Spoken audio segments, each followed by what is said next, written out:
In the 90s, during the golden era of downhill, this Brit brought speed, chaos, and a unique style to the sport, and then carried that same energy into the broadcast booth.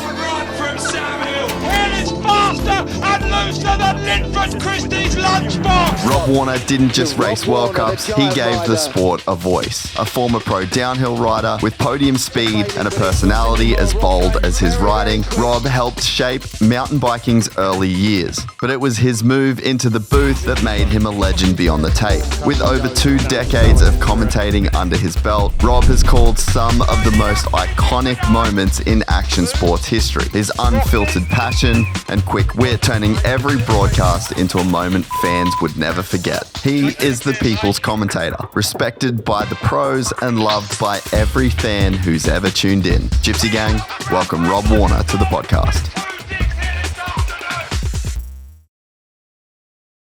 We have the latest and greatest in the moto gaming experience with Monster Energy Supercross 2025, the official video game. Milestone, the studio behind the game, have rethought and redesigned some of the game's core mechanics from the ground up using Unreal Engine 5. This fresh and redefined experience is not only the best graphics and physics that gaming has to offer, but the collaboration with Monster Energy means that this is also the most immersive career, bike, and story experience. The ship has sailed for me, ever lining up at A1, so this is about as close as I'll ever come. The physics are totally new, built from scratch, ruts change throughout the races, and the AI actually adapts to how you ride. Not only that, the new career mode is addictive too. It's fully dynamic so that every season is different, and for the first time, they've packed in the full 2025 championship, including SMX, and we even have 2-strokes. Plus, it's full cross-play, so you can battle your mates no matter what platform they play. It really is amazing how good the gaming experience is right now. Monster Energy Supercross 2025 is in stores now on PlayStation 5 and Xbox Series XS. I met a Gypsy. Oh, I enjoyed the Tomac episode. Thanks, mate. He's the best, isn't he? Yeah, he's just like his dad, mate. I was teammates with his dad on Giant. Yeah, but for a few years. Yeah, he sounds just like his dad, just as grounded and nice and just a normal fella, isn't he? Yeah. He goes like on a dirt bike. Animal, bro. It lacks it without him, actually, for me a bit. What's that? It's not as good, is it, the Supercross? They're all hurt, aren't they? As ever, but without Tomac, it would definitely, if you're a fan. It's fizzled. Look, it's fizzled for sure. Yeah. It's, let's just start. We'll just start there, mate. Yeah, I'm going to put the phone on airplane mode and I'm here. That's it. We're on. We're doing it. Let's go. Years in the making. I've never done a 3-hour podcast. This is going to be the big one, mate. Let's go. So yeah, Rob Warner's in. We were just talking about Supercross, so let's just pick up right there. I'm with you. It's a little bit. It's normal though when they do. I mean, now it's a miracle they're all on the line at A1. It is. When you go and see what they do practicing, isn't it? It's so many things can go wrong. I was just at MotoGP in Austin on the weekend, and just like, that's the best event. Like, that is so sick. Is it? Oh, what? Because it's bigger and just. It's. I love MotoGP for starters. The riders are just incredible. Yeah. Like, as athletes, like what they do, but. It's a spectacle and it's a huge production and it's like this. It's just this big, it's the F1 and mountain bikes, isn't it? Exactly. Yeah, that's right. But you also have like Supercross level access, if that makes sense. Yeah, gotcha. It's not like F1 it's where you not can't. like F1. No, yeah. That's right. Yeah. That's right. Because F1 is just you can't Anyway, take a shit without asking for permission. You know, so it's kind of like this awesome middle ground. But anyway, we're on the grid with Dax Shepard, who, you know, he has that big Armchair Expert podcast. No, I don't know that one. Anyway, so we were on the grid and he was talking with Kenny, and he's basically saying like, who's gnarlier? Like, are these guys gnarlier or is Supercross gnarlier? And I think that good question. On the track, I mean, it's apples to apples maybe. But I think that the MotoGP guys just aren't exposed to the risk. I agree with you. You know, they're doing 200 basis. mile and that's right. Well, they only practice very little, right? They don't practice that. No, what do they have test sessions. They're not at the test track 3 days a week. Exactly. Doing like, triples and Yeah. if anything goes wrong with a bike or anything. Yeah, the risk in Supercross is So you're right. Like the fact that they get there, the fact that we even had all of them on the start line. Yeah, that's right. At I was one like, point. this is good. Yeah. It ain't going to last long, so let's make the most of it. But dude, by San Diego, or like Tampa, Eli's out, Yeah. Jett's out, and it's just like more and more dudes start to fall. And you're just Hunter's like, out as well. yeah. Yeah. But he's back riding. Is he?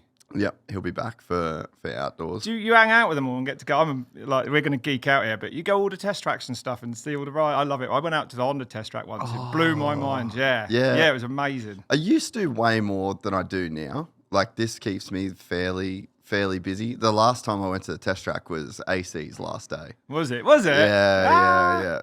He's the best guy. Like He's amazing as an analyst and what he does on the TV. Yeah, he's great. Yeah. Really clever, isn't he? He's that dude, isn't he? Yeah. He's found his role. We've never, I guess maybe not never, but not in this new era of like podcasting and the internet and social media. Like he's a guy I think that's going to be able to bridge so many gaps and be like a really full guy in the sport, you know, not just in the booth. He's going to really be kind of like a broad role going forward, you know. It's great though, isn't it? Yeah. If you can get riders that can do that stuff, then no one has more knowledge or insight into a sport. That's as simple as that. If you've done it, that's right. Yeah, that's how it is, isn't it? So good. And I think like my role is like to be the curious idiot.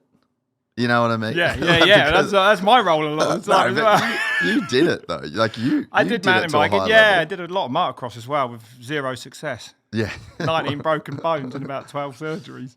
From motocross? Yeah, I broke one bone mountain biking, my shoulder blade when a chain snapped, and then I broke 18 bones. I've had like 5 broken ankles. What? Yeah, I was all from motocross. Yeah, I was absolutely obsessed with it. All the money I earned in mountain biking, Giant hated me. I would basically go and spend on motocross. My mate was a full-time Grand Prix rider. I was out on a bike. That? John Pettit. You've probably never heard of him. We're going back a while now. But he raced Grand Prix back then. This is going back a little while now. And we were in Old Dean in Camberley 3-4 days a week. Just no way. On the illegal land. Yeah, like it went before it all got shut down. Yeah, it's pretty hard to ride like that now, but I had no idea that you were that into it. Yeah, I absolutely loved it. Yeah, I did. I got my expert points and did a British Championship and didn't qualify. I went out in the support, but I did get my expert points. So I had that was my peak. Yeah, and it was hard. I went to a track and you get like a 20-minute open session or something and like trying to learn a track and qualify. I missed out only by a spot. I was nearly on the line. Yeah. No way. Yeah. That's awesome. It was cool. I was pretty pleased with it. What years was this? Like I was 35, so I was already late. So that was 2005. Yeah, so that was 20 years ago. Wow. Just giving away my age. Yeah.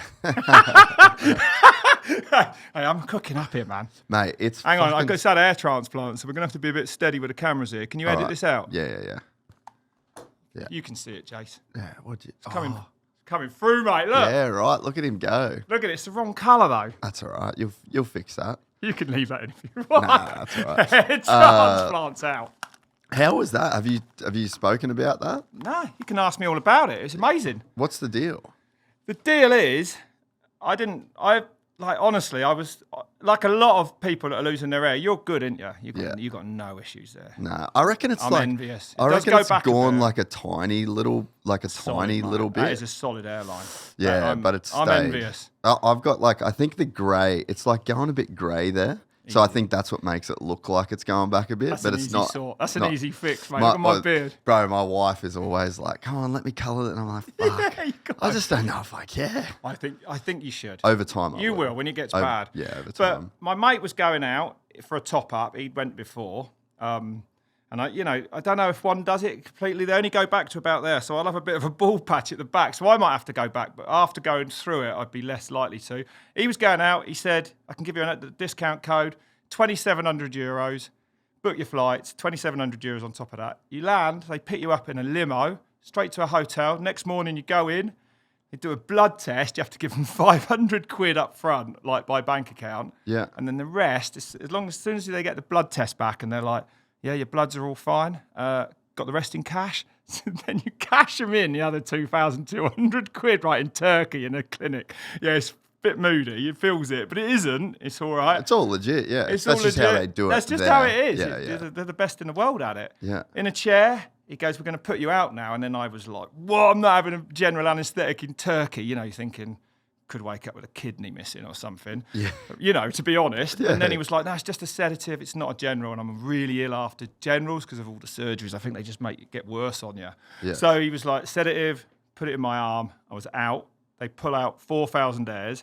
I was under the impression they took them out and put them in. When you wake up, and I was out, you're asleep, which you'd want to be because my mate videoed it. And it's pretty gnarly, man. There's blood everywhere. Like they shave your head really short. And then they have these really sharp tweezers, I guess. So they pull the root out and they rip them out. Like the video is like two people like this, and there's blood bleeding everywhere. So the hairs that you do have. They pull them out the sides. Yeah. And then you wake up, have a bowl of soup. I pretended to collapse when I got out of the chair. That didn't go down very well. He's like, no. Yeah, it was You're funny. so fucked. I was like, yeah. And then in the afternoon, they spend like 3 hours putting them back in. And that got uncomfortable because the sedative was gone. And where they've pulled them all out the back, you're resting on it, and that got sore. But that's it done. You go back to the hotel, have an awkward night's sleep. Your head swells up like a balloon, like literally, like you can't believe the swelling. Wow. Next morning, back to the clinic. So you have a rough night's sleep probably. It's not really painful, but it itches. But honestly, my head went up like a dome. And they go back, they wash it all, and then you go to the airport, and I was like, this is going to be horrendous because your head's all swollen, it's all bright red. Everyone knows that. The minute you step in the Turkey airport, honestly, I reckon 50% of the people had that hairstyle. Yeah. So I was like, whoa, this is cool. Yeah. And just bowled about with my headband on, and 3 weeks of absolutely doing nothing. You can't wear a hat. I wouldn't want to go out really looking like that. Although I did host a premiere at a cinema on Wednesday after getting back Sunday.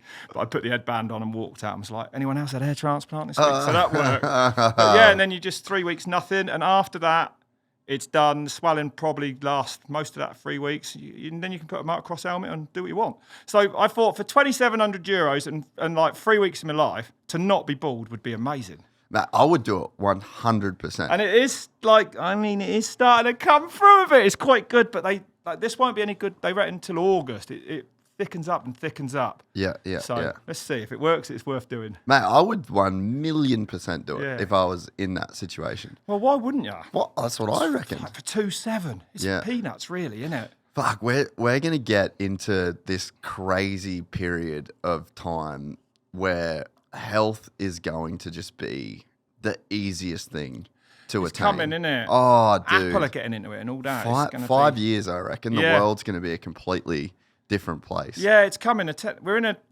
nice. We're in a technology era, aren't we? You can feel it, man. It's like everything's revving up. It's a cool time to see. There's so much stuff going on. I like it. Do you use much like AI or anything like that in your normal life? I use ChatGPT 24/7 religiously. Yeah, it's like I don't stop. Yeah, like talking to it. It's like a friend. I was chatting to it all day yesterday about stuff. They get it. Dude, my wife I don't use the voice thing as much. I'm mainly using it for like work shit. So well, I do. I mean, you can use it for all sorts. Like if I've got to write an opener for a show, like I wouldn't say it'll write it for you. It just gives you a base. It's like to me, it's almost like an incredible thesaurus. Yeah. You know, like I'll say, can you sort of just, I'm doing this, and you'll pluck certain words out of it that you can use. Yeah. No, it's amazing, isn't it? I mean, and also for researching riders, because I'm doing a lot of these like street races now, and a lot of the riders I don't know from South America. You know, normally you'd be like search Wiki, search Insta. Of course, it just searches everything, so you'll get most of the good stuff. Sometimes it's not accurate, actually. But yeah, I've got all the different ones. So there's like so there's like Claude AI, which is a different one. Then you got XAI, which is Elon's one. So I'll use all three of them at the same time, and then I'll kind of get them to like fact check each other. Yeah, that's right. Yeah. And there's one called Perplexity, and it's basically because they don't have access to some of them don't have full access to the web. Like the models are trained only to like a certain date, and so but this Perplexity is basically like it's got them in the back end, but then it's also got access to Google search and all these different things. Yeah. So that's it. It's mad, you can get it a lot more. Life's going to change. Imagine what AI is going to do. It's going to put a lot of people out of work. For sure. I couldn't do this voiceover the other day. I couldn't do it. If it's like low, I can't do them. Like if it's sort of, I don't know what you'd call it, like wildlife commentary, like here comes the squirrel. I can't manage this one. They wanted it low. It was like we're here in Guanajuato. And so Elliot did it. But afterwards, I was like, I'm going to go home and practice that. And then that night, one of the producers was like, yeah, we should have just stuck your voice in honestly, 5-10 minutes. And then they can literally put that in an AI. It will copy it. And then apparently voiceover artists are now dead because AI, and I've heard some that I didn't even know were AI, and they can sort of be like, lower the pitch, slow it down. Like you literally direct it. So I'm not going to bother learning now. I'm just going to let AI take over. And I can't do commentary anytime soon. Oh, imagine if it could do commentary. No. But I think out. What it'll do, I think, is it'll just take away all the shit you don't want to do. Yeah. Even that. So we do all our intros, right? Yeah. And so they're all recorded. Like the pods are recorded. And then I'll do the final VO. Yeah. But we have my voice as AI, and then all the boys will lay out the story for the intro with my voice. You do this now? Yeah, now. So what, the intros I listen to are AI? No, I do them, but as the boys are editing them, because they'll start editing as soon as the pod goes. So they write the script, it spits out the AI, and then they edit it, and then they change it. Put it back in, and then I'll just get the final script. I got you. So the process is way faster, isn't it? Yeah, exactly. So right. it's all... It cuts the faff. Yes, it's all that sort of it's stuff. like having a genius on your fingertips. That's what it is, isn't it? I mean, it can search everything all over the place at the same time. Yeah, but I wonder, it will be weird how many jobs will go away. But I mean, imagine the life that you'll live when everyone has a robot in their house. It's coming. Very soon, Yeah, I agree. I'd have one now if they weren't so much money. Well, think about... Do the cooking and stuff like that. Yeah, amazing meals. Like, you go to bed. Imagine! You go to bed, and you've got a silent robot doing your dishes, doing your washing, doing your cleaning, doing your gardening. Like, you just got this 24-hour productivity machine taking your kids to school, picking your kids up from school. Just driving the cars. Yeah, the car's going to drive itself. It's happening. And then you've got the robot there in case there's anything. It'll just walk your kids to school, protect your kids. Like, it's going to be crazy. And then you'll be able to spend more time riding your mountain bike, hanging out with your kids in a meaningful way, reading. Like, if I didn't have to work, I'd fucking read for 3 hours a day. I'd play guitar. You know what I mean? Yeah, that's right. Yeah, that's right. I don't think I'd never be bored. No, I just need. That's right. You'd just be doing more things for you, and you'd be the meaningful shit. Like, you would do more commentary. You'd go to more races, and then that's right. Your life wouldn't fall to shit when you left your house. And you get better at your work and your crafts, really, I suppose, because you'd have time to do them. Like, we're all, busy, aren't we, with emails and messages. It's hectic. Yeah, it's hectic, isn't it? It's hectic. Yeah, that's right. Bullshit. Life's hectic. It's for sure. Or never unreachable. Yeah, but they need to figure out, like, there'll be no McDonald's jobs. There'll be no In-N-Out. No, that's right. There'll be no one working at gas stations. There'll be no one working in factories, maybe. There'll be no one driving trucks. But who the fuck wants to drive a truck? Like, how many truck drivers do you know that drive like produce across the country? Yeah, you imagine. That's a shit job. Like, a person shouldn't be doing that. Or night shift. No, it won't be for much. No, that's right. Sitting behind a wheel for 12 hours a day. Yeah, it's hard, isn't it? Yeah, but so that, like, those jobs shouldn't exist. Like, I feel sad for humans that have to do that's right. those jobs. Yeah. But we're just going to have to figure out how to... We'll all have quadcopters soon anyway. Yeah. I reckon everything will just be flying around. Yeah, it's going to be good. I'll keep an eye on it all. They've all got a button in them, though. So quadcopters are going to be pretty safe. They'll have a button that you can punch, and they fire a massive parachute out the top. Yeah. So in that respect, if you're ever in trouble and it packs up, you should, as long as that works, be half safe. Well, it's made it a lot better for me, that. I fancy one. Yeah. Years away yet. But imagine just taking off out your garden. I'll be there in 10 minutes. I reckon the thing with them, though, is noise. That's the only... Yeah, will they be loud, will they? Yeah, well, you know how loud a drone is. Oh, God, one that carries a person. So think about a Mavic. Yeah, the little you're right. DJI thing, the noise those fucking things make. You're going to have a big one. Yeah, and it's going to be... I think I've seen them in China. Yeah? It's happening. But imagine millions of those fuckers driving around. Like, it'll just be the most noisy... That's one of the limiting I hadn't factors. thought of that. Yeah, it'd be carnage. You're right. If everyone's cruising about in them. It'll be so much noise. That's why, dude, they could do it right now. I'm sure. Like, for sure they could. Yeah, there'd be a few deaths.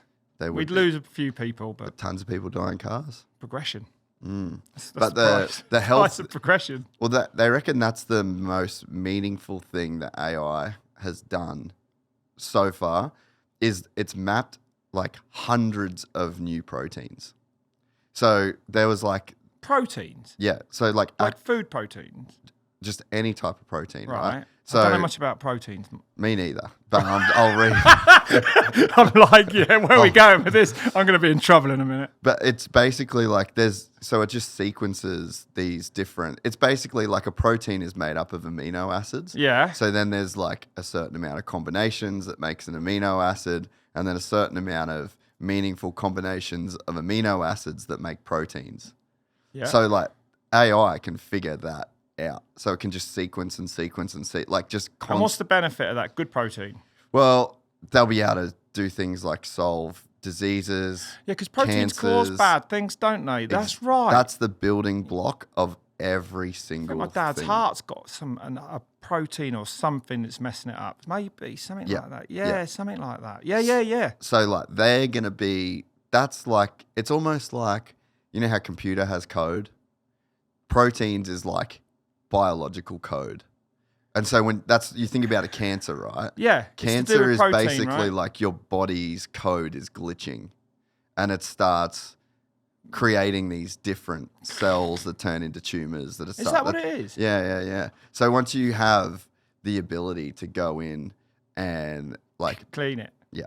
Purify fix the code essentially. Well, and that'll be, so they will, I mean, I did think the one thing that AI will do is like, it's going to cure a lot of shit in it. Think about right. I mean, now surely medical it's never going to progress like it is now in this era. It's right? going to be. Them things they must have machines just working on that shit. And of course, it is the biggest industry in the world. Pharmaceuticals. They got all the money, ain't they? You know what I mean? Like it's coming. That's right. Yeah. So crazy. It's a mad time to be alive. Actually, it's quite exciting. Yeah. I like all this electric stuff and technology. I love it. 100%. Yeah. Because it's just going to make us live better, way longer, way better. But there's obviously the two sides. There's like if a certain small amount of people control all of it, then kind of fucks the rest of it. Yeah. But I think you even see it with like AI models. So ChatGPT was like the first big thing, right? Yeah. Closed source, didn't let anyone know.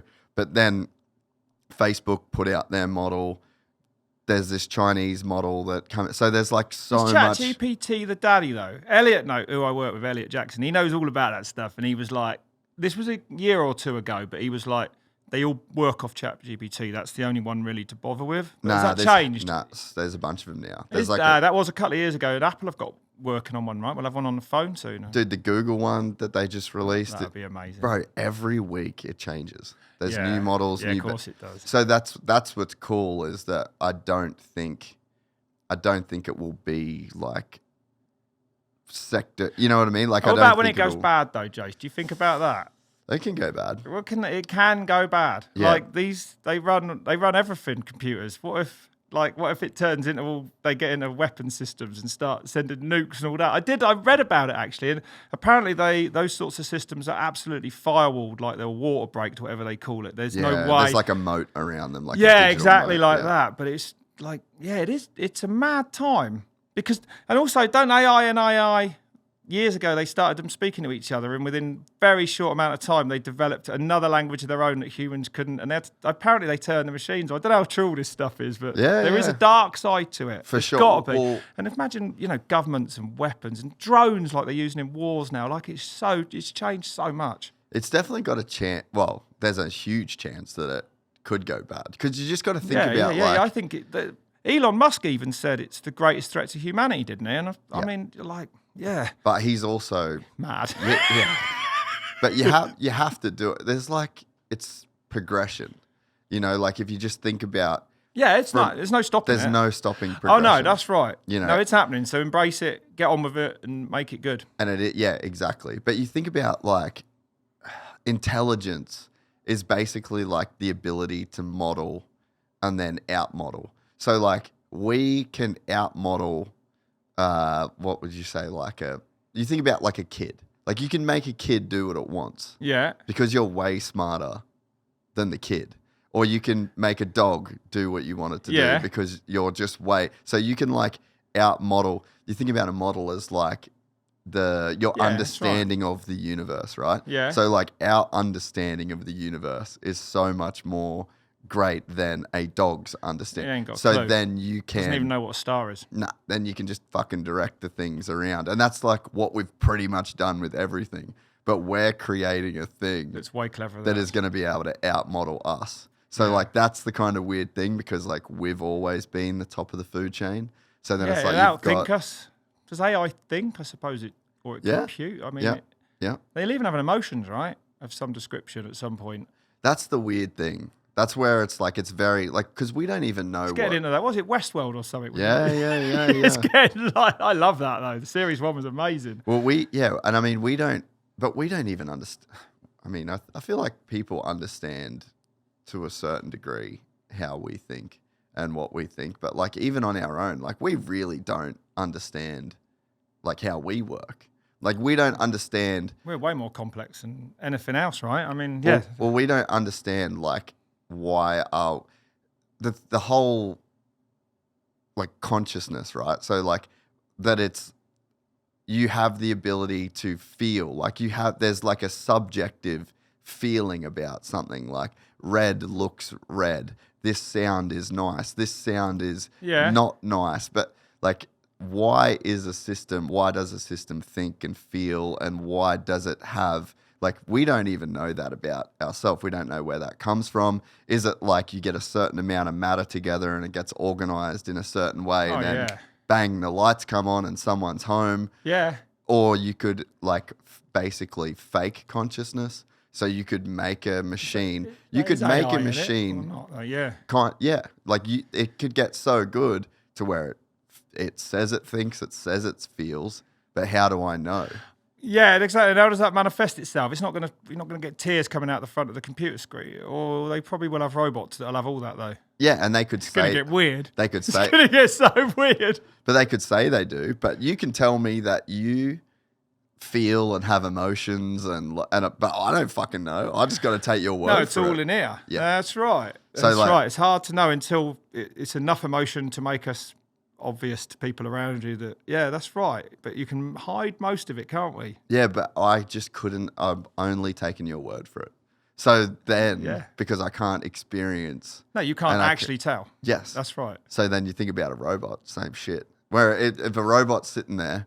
And it's like, oh man, you've really hurt my feelings with that.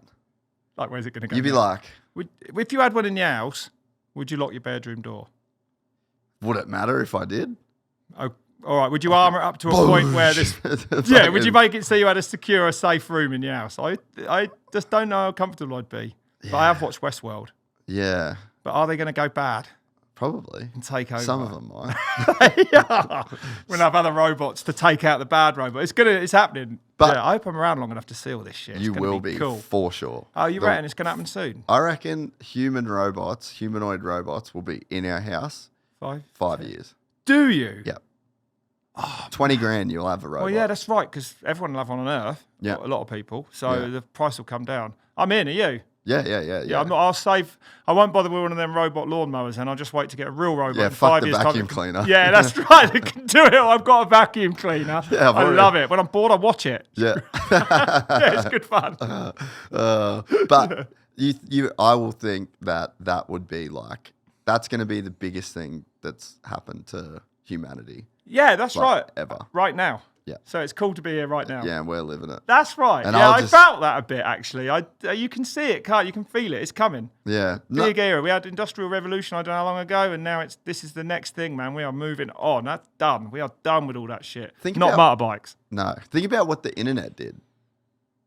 Yeah, when was that? 90s, late 90s. Yeah, late 90s. Oh, it was, wasn't it? Yeah, early 90s, late mid, 90s, late yeah. 90s. Until it was like actually adopted by people, Yeah. So you think about the seismic change that the internet made. This is changed like, life forever, didn't it? Yep. Yeah, this will be just a whole nother layer on that. And what I'll be doing is fucking mountain biking and motorbiking every day. That's right. Yeah. I mean, stuff to make it money and have that income, but hopefully it'll get rid of all the shit around that. You know what I mean? Yeah, all the chores. Yeah. It'd be a chore taker. That'd be amazing, wouldn't it? Yeah, and like it's gonna be mad what it does to the world though, with people losing jobs and all that. It's gonna change. It's gonna be real. Yeah, it's gonna be massive period of change coming, isn't there? Yeah. But I'll be still watching motocross and racing motocross and riding mountain bikes. That's right. Exactly. That's not too bad. But you think about, the fucking hair transplant. 10 years ago, did you ever think you'd be able to get a fucking hair transplant? And I didn't. So no, good. I've been looking at them for a while, and I was like, 10 years ago they could take a big lump out of the back of your head and all that. This is pretty. It's non-invasive. It's not too bad, really. Yeah, it's not too bad. I mean, I don't know if I'd go back for a top up. Let's see how it looks. But it's funny. Chicks have been getting their boobs done for years. Yeah. Think about the pain and the shit that they have. It's just so normal to them, eh? Guys have had nothing. All we've ever been able to do is just get yoked. Like steroids and the gym. Yeah, that's right. That's it. Yeah, get big. Get your teeth done. Get fucking jacked. Yeah. That's it. Yeah, now we've got hair, man. Yeah, now you can do hair. Hair's a big thing in it for a bloke and all. It really is. Oh, my God. I just take it for granted. I'm having long hair again. Oh. I'm going to grow it out. I can't wait. You reckon you would just go the full... I'm not cutting it now. That's it. This is it now. Until it gets shoulder length, I won't cut it. Love that. I think it'll be all right. How long's yours when it's down? Long? Oh, like probably down to here. Oh, no way. Yeah, but it's so curly. That's how mine was. I remember, like back in the 90s. Back in the mountain bike days, I had long hair, and then it all fell out. I was like, this is great. When did it start going? I was on an uplift somewhere, and someone said, "Are you all right? All your hair?" Like they made a joke about me having chemotherapy or something, and I was like, "What?" And then I got back, and I got back to the van, and I was like, "Oh, my fucking hair's falling out," and it was, and I'd never noticed till that moment because I'd had a helmet on and that. Yeah, I mean, it took a long time. That was probably 20 years before it actually was gone. Yeah, and it never completely went, but you certainly wouldn't see me without hat on in the last 2 decades. That's fucking. I ain't running a thin air. That's fucking crazy. Yeah, dude. mad, isn't it? Yeah, and now it's fixed, hopefully. Bang, he's back. Get a bit of hair dye on there, and I'm back in business, baby. Back in the game. So what are you up to in California? Well, I was in Mexico doing a street race for Red Bull last weekend, one of the RedBull Abajo series races, and then how are those? I like them. They're pretty crazy. I love them. They're crazy. They're fucking crazy. Like honestly. The features are mad. They don't, again, like everything on telly, they don't look it, but it's big, gnarly shit. And this one this week in Mexico was a bit more organised, shall we say. They sort of have a 2-week build on the course, and then the riders on Friday get 3 hours practice. But, some of them, one's in like Valparaiso, the riders come in on Friday, walk down it, usually go and find some stairs around town somewhere to have a hit on. And then Saturday morning, they slide all these fucking ramps into the streets. They shut the streets. They slide these ramps in, these berms they've had built before. A lot of them, I would say, not built that well. And then they can move during the race. And the riders, if they're lucky, get 3 runs. And to see... Slavic runs with the South Americans, but it's the Latin South Americans that dominate it. And is that because they get to practice? It's because it's their thing. I think, they ride stairs. It's actually a thing. Like Juan Favelas, the 3-time series champion. And honestly, I'm going to say it, one of the biggest talents on earth. We haven't really seen what he can do in the dirt yet, but he's like 21, 22 years old. He comes from... a humble background in Medellin in Colombia, and he's made it. He's on a factory team this year. So I hope to see him do massive things. Turned up at RedBull Hardline last year in Wales. Like, people take all week to get ready for it. He was like suicide in the big drops.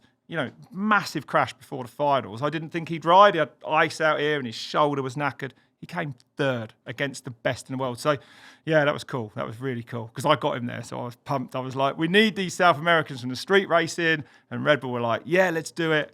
And then they delivered. Like, everyone was like, who the fuck are these? Him and Olguin are just mad. So, yeah, it's a big talent down there. And this series definitely, like it's definitely helping showcase it and bring them up. Yeah, it's cool. That's it's really amazing. cool. Yeah, but yeah, it's really good. Yeah. So these riders are off. You know, I mean, Olgin's on a factory team as well. They got so we're, it's amazing to see that. How do you think the skills will translate to the dirt? Like, obviously, they'd have some dirt. Well, they do ride dirt as well. Don't get me wrong. Yeah. I guess they ride probably. I mean, they still race traditional downhills in South America, but the difference is, I think that all their lives they will go out and ride in the town and find a flight of stairs, and that will be their downhill practice for the day. Like they will shuttle a track in the city, and it's insane.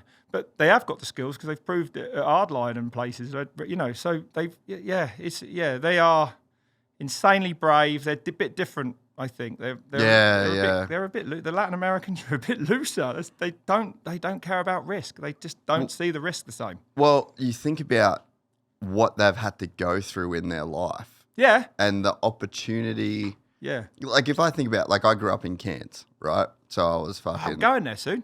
Yeah, for the World for Masters. Crankworks. Oh, no, not that. Yeah. That's on Sunday. I fly in Tuesday. Oh. Yeah, I thought about going and doing it, but race it, mate. Should have done, shouldn't I? Yeah. It's bad, isn't it? Well, you were there for the 96 Worlds. Yeah. Yeah. I was having a good race. Do you know, I went all the way there in 96, right? Was it 96 or 98? 96 yeah. and 98, I think. Maybe. When Palmer was second of Vulio. Anyway. I think that was 96, wasn't it? I can't bloody remember. Yeah, because it was Capron and then I went to Hawaii and then we went there. I think it was 96, like you said. That was the Excuse me. first year that was there. Yeah. But then they did another one. They might have done. A bit later than on 98, though. But yeah, and I went there anyway, and then I was flying in practice. I'd won a World Cup that year and it on Giant, and I was having a good year, and I was like doing well overall and everything. And then got there, and I was absolutely flying in practice. And then I got a puncture in qualifying the first timed run, so I never actually knew how fast I was going. But it was Worlds, so I went up to the top for finals. Came down, there was like a compression and an up, and the back wheel locked up, and I was like, and I was like, what the fuck's going on here? The fucking chainstay broke. You know, this is going back to the 90s. Bikes weren't quite what they are now. The chainstay had snapped and the wheel had fallen over. And I went all the way to Cairns, probably the best I was ever riding, and didn't even get a time. That's downhill though. That's the brutality of it. You get 2 timed runs a weekend and it's all on that race run, you know. Yeah, well, and especially in that era. Yeah. It was hard to get down anyway, to be honest, a lot of the time. But should have managed it in Cairns because it wasn't too rocky and that. But yeah, we were running inner tubes, and chains would fall off. It was diabolical, really. It was the humble beginnings. Yeah. But I think we'll circle back to Cairns because there's a bit there. But I mean, for me growing up, like I grew up in like that Mud Cows era. Glenn, yeah. Yeah. He's my uncle. I know that. I was going to ask you about it. He is your uncle. Yeah. That's right. So are you related to the fella that the hosts, what's his name? The Supercross as well? Lee Diffie. That's right. He's also... Glenn he's not blood uncle, but he's like my dad's best friend. I got an uncle like that. Same. Yeah, exactly. He's Uncle Glenn. Yeah. But, you're not blood related. I got you. I thought you were. Right on. Yeah. So... And he is blood related to Lee, though? Yes. Yeah, cousins, I think. No way. Crazy, because he was over here and he said, I'm meeting up with a fat man. I was Yeah. Sick. So, but yeah, growing up there, we were like very isolated and very remote. And we were just like, we wanted to get out. We didn't see much opportunity, at least for me anyway. Did you? Is that right? Didn't see much opportunity. It's hot up there, mate, isn't it? Oh, fucking It's unbearable now. It can't be. It must have got hotter even again in the last few years. I haven't been there for fucking ages. But I like going there. It's the best. Yeah, it's mad. But you think about those guys from Latin America. Like, so if I felt like that coming from a first world country, granted it was just a small town with not a lot going on, imagine what those guys, like what they have to go through, how badly they would want to make it. What risk would be worth it to them, and how differently and you can see it. They would see risk. You know, and it's also, for them guys, it's really hard. It's really hard also, I commentate on races in New Zealand and seeing the talent there and how hard it is for them. It's really hard for the Southern Hemisphere to make it in the Northern Hemisphere, and that's where the sport is. It's a little unfair, actually, when you start getting into it. It's difficult for them. They have to travel in their winter when a lot of them would be working and stuff. It's not summer holidays like it is in Europe. When you get into it, it's really complicated. And then, you've got the jet lag and the trips and everything. So it's, and the money to finance that as well, which Yeah, but you which think is a about problem. there's a certain thing that isolation does, and I think that's why Cairns produce so many incredible riders. And you look at Sam Hill, Yeah. Perth, barely a fucking hill there. No, like that's right. Sam Hill is the biggest hill. Yeah, that's right. Yeah, in yeah, Perth, he you know? definitely is. So it's like if you do make it from there, what you've had to overcome and how hard you've had to work. And, if you go to Europe, like Brooke and that, Brooke McDonald, all them guys coming to Europe and having to stay for 3 or longer, 3 months at a time, that's bloody hard, mate.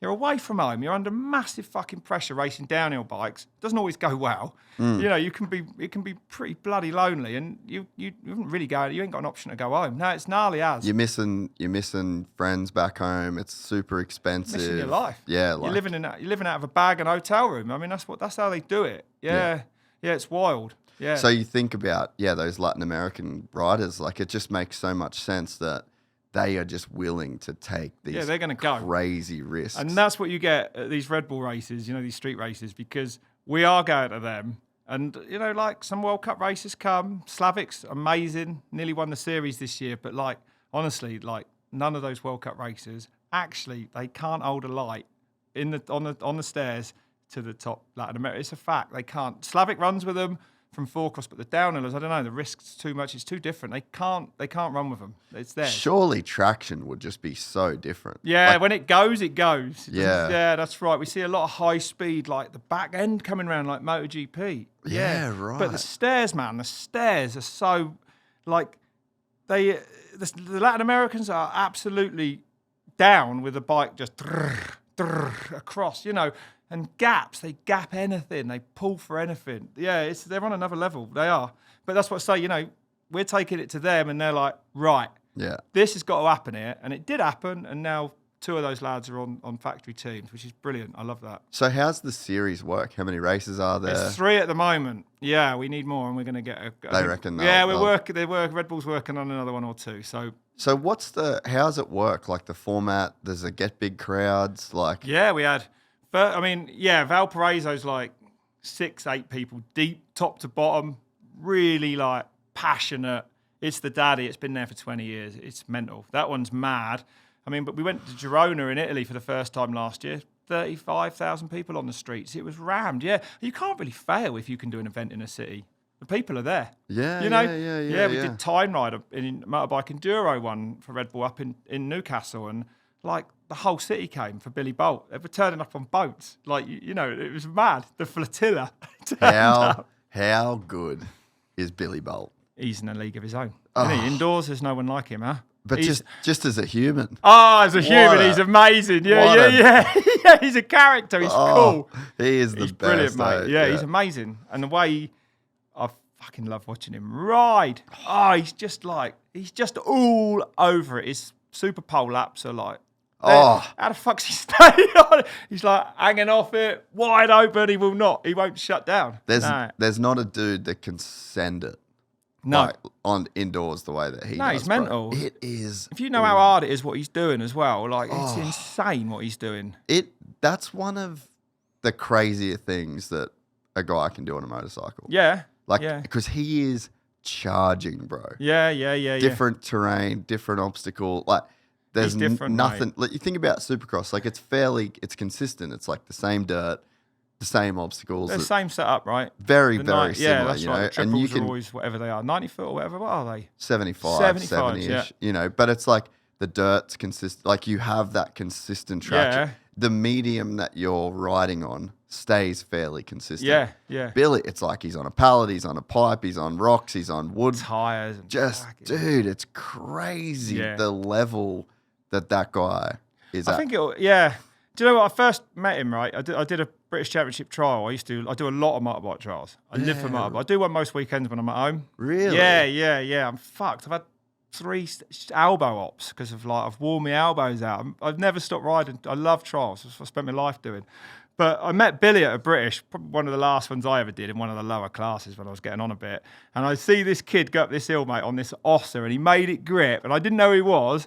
And I just went over to him. At the next section, I was like, I had never seen anyone find fucking grip like that, mate. And he was like, he didn't know anything. He was like, who's this? Yeah. He's just, no one else even could ride up the dibs and that. He was just amazing. Like, and that's it. Look at him. He's hungry for it. And he has made it happen. Like, from nothing, he's now the greatest, super enduro rider on earth, and close outdoors as well. Yeah, and I think he's you get those guys that come along and kind of like put the sport on their back too, Like there's some really good guys and there is stars in that sport. Yeah. But at least for me, he's really been like the guy that kind of like put that. It's indoor, isn't it? It's yeah, flasher, it's in the stadium. I don't know, it's cool. Yeah, he's put it up there, yeah. Yeah, and of course now the hard enduro World Series is in a bit of trouble at the moment because of KTM, and all their issues. Yeah, so it's a shame. Yeah. Enduro's big, really big. I'm excited to announce our new partnership with the leaders in custom eyewear, SportRX.com. I've had to wear glasses since I was a kid, and my whole life the process of getting custom glasses made was just a hassle. Not only this, I've never experienced what it was like to do all of the activities I love with perfect vision, but that is a thing of the past. SportRX's whole goal as a company is to make sure that vision never keeps you from doing what you love, and I can safely say that they have completely changed the game for me. SportRX crafts your eyewear not only for your optimum prescription, but also for your sport, the environment, conditions, and specific lighting. I now have glasses for running, for mountain biking, for golf, and I now have glasses for my Oakley Airbrake motocross goggles.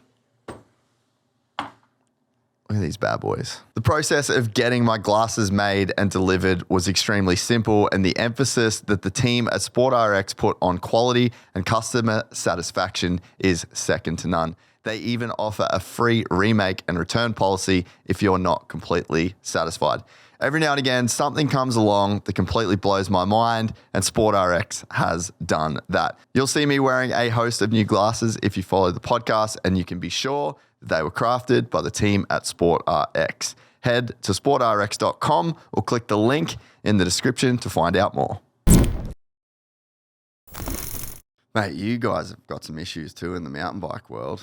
Yeah. Like with the, is it coming good now? Like, but there's been a few big brands that's just like, what, pulling out? or just they'd close the doors. Like you got Giant and not Giant. Giant are good, yeah. GT, sorry. GT's gone. Yeah, yeah, that's what I mean. Yeah, Problems own them and they shut it down, which is mad.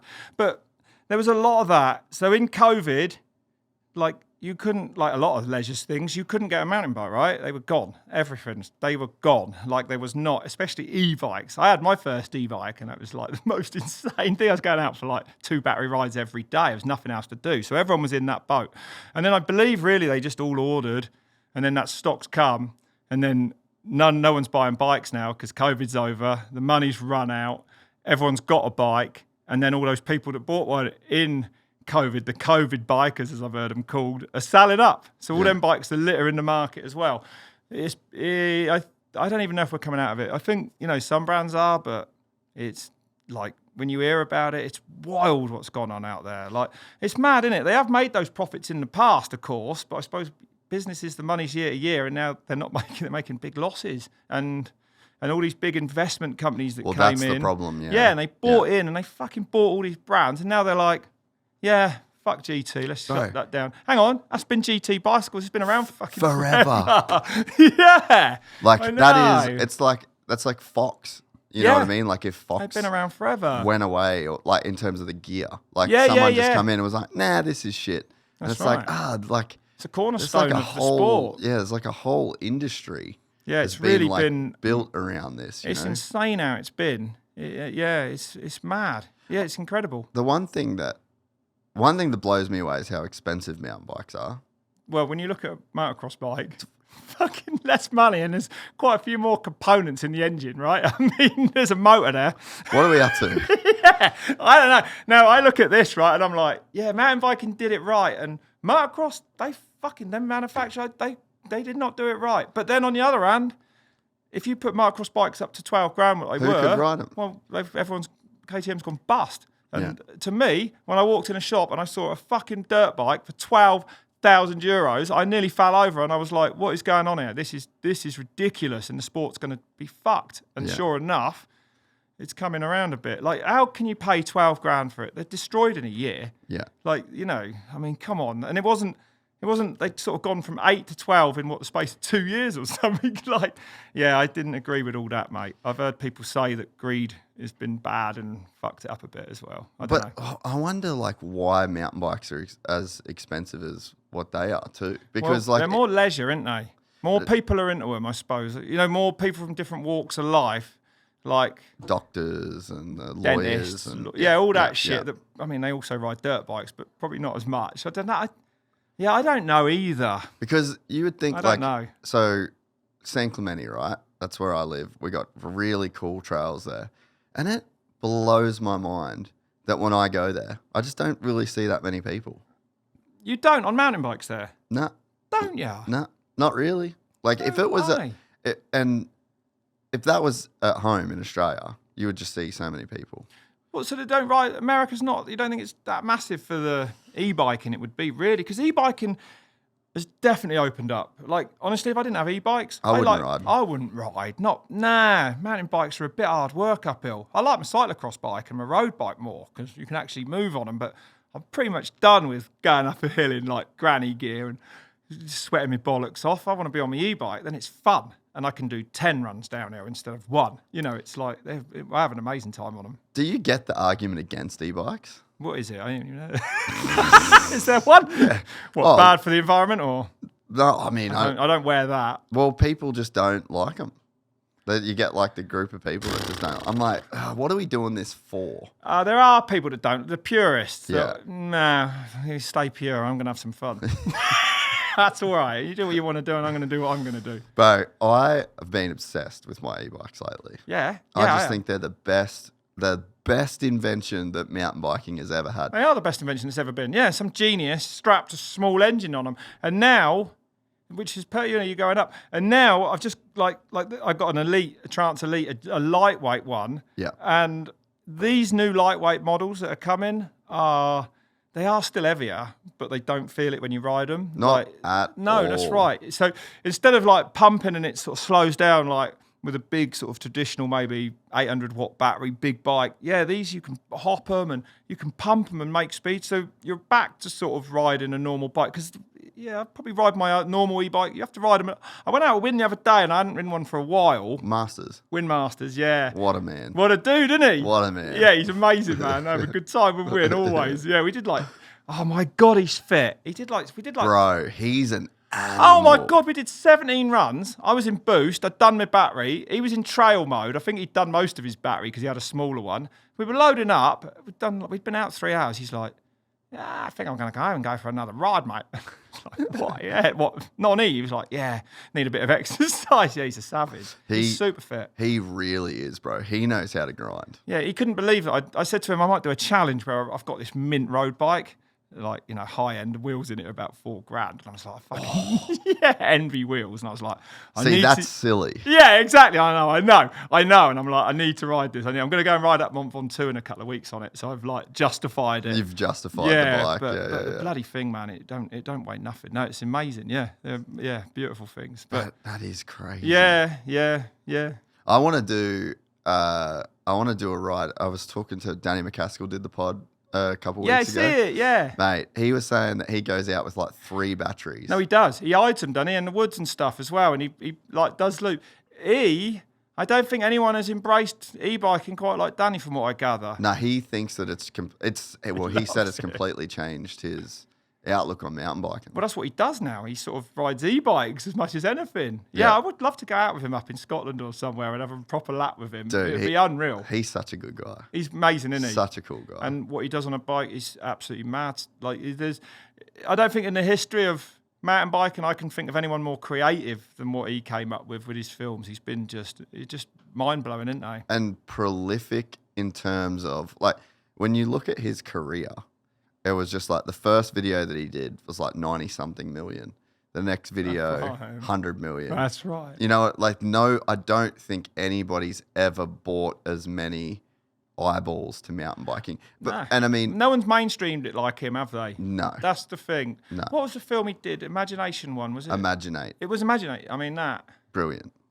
Everybody saw that. It's a genius, isn't it? It's just genius. It's Yeah. actually incredible. Yeah. Yeah. And I think my favourite one might be Wee Day Out, the one up in Scotland where he goes back wheel onto a 5-bar gate and then he's right. You know, it's just so feel good and fun. It's Yeah. just, with, mixed in with the most unbelievable riding you'll ever see. Yeah. You know, Yeah. and But- he does it all on e-bikes too. Yeah, and so he got me I guess he's given me the idea of the whole multiple battery thing. Like, I want to ride I've done from it. I used San to take one Clemente. on my back. Really? Yeah, they're heavy though. They would be heavy. I don't know how I heard he does ride with 2 in the back. I mean, Yeah. holy shit.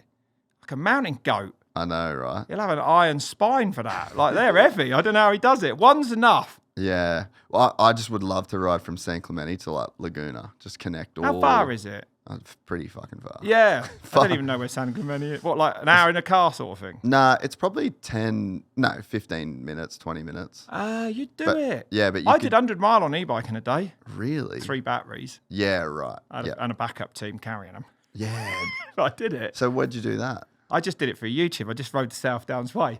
I got there at 7 in the morning, and by 4 o'clock in the afternoon, I'd done 100 miles down this most amazing. Again, people do it in a day on a normal bike. I think one bloke's gone there and back. So in whatever, It's like 300 miles. something like that. Yeah, there's all records for all these maniacs, man.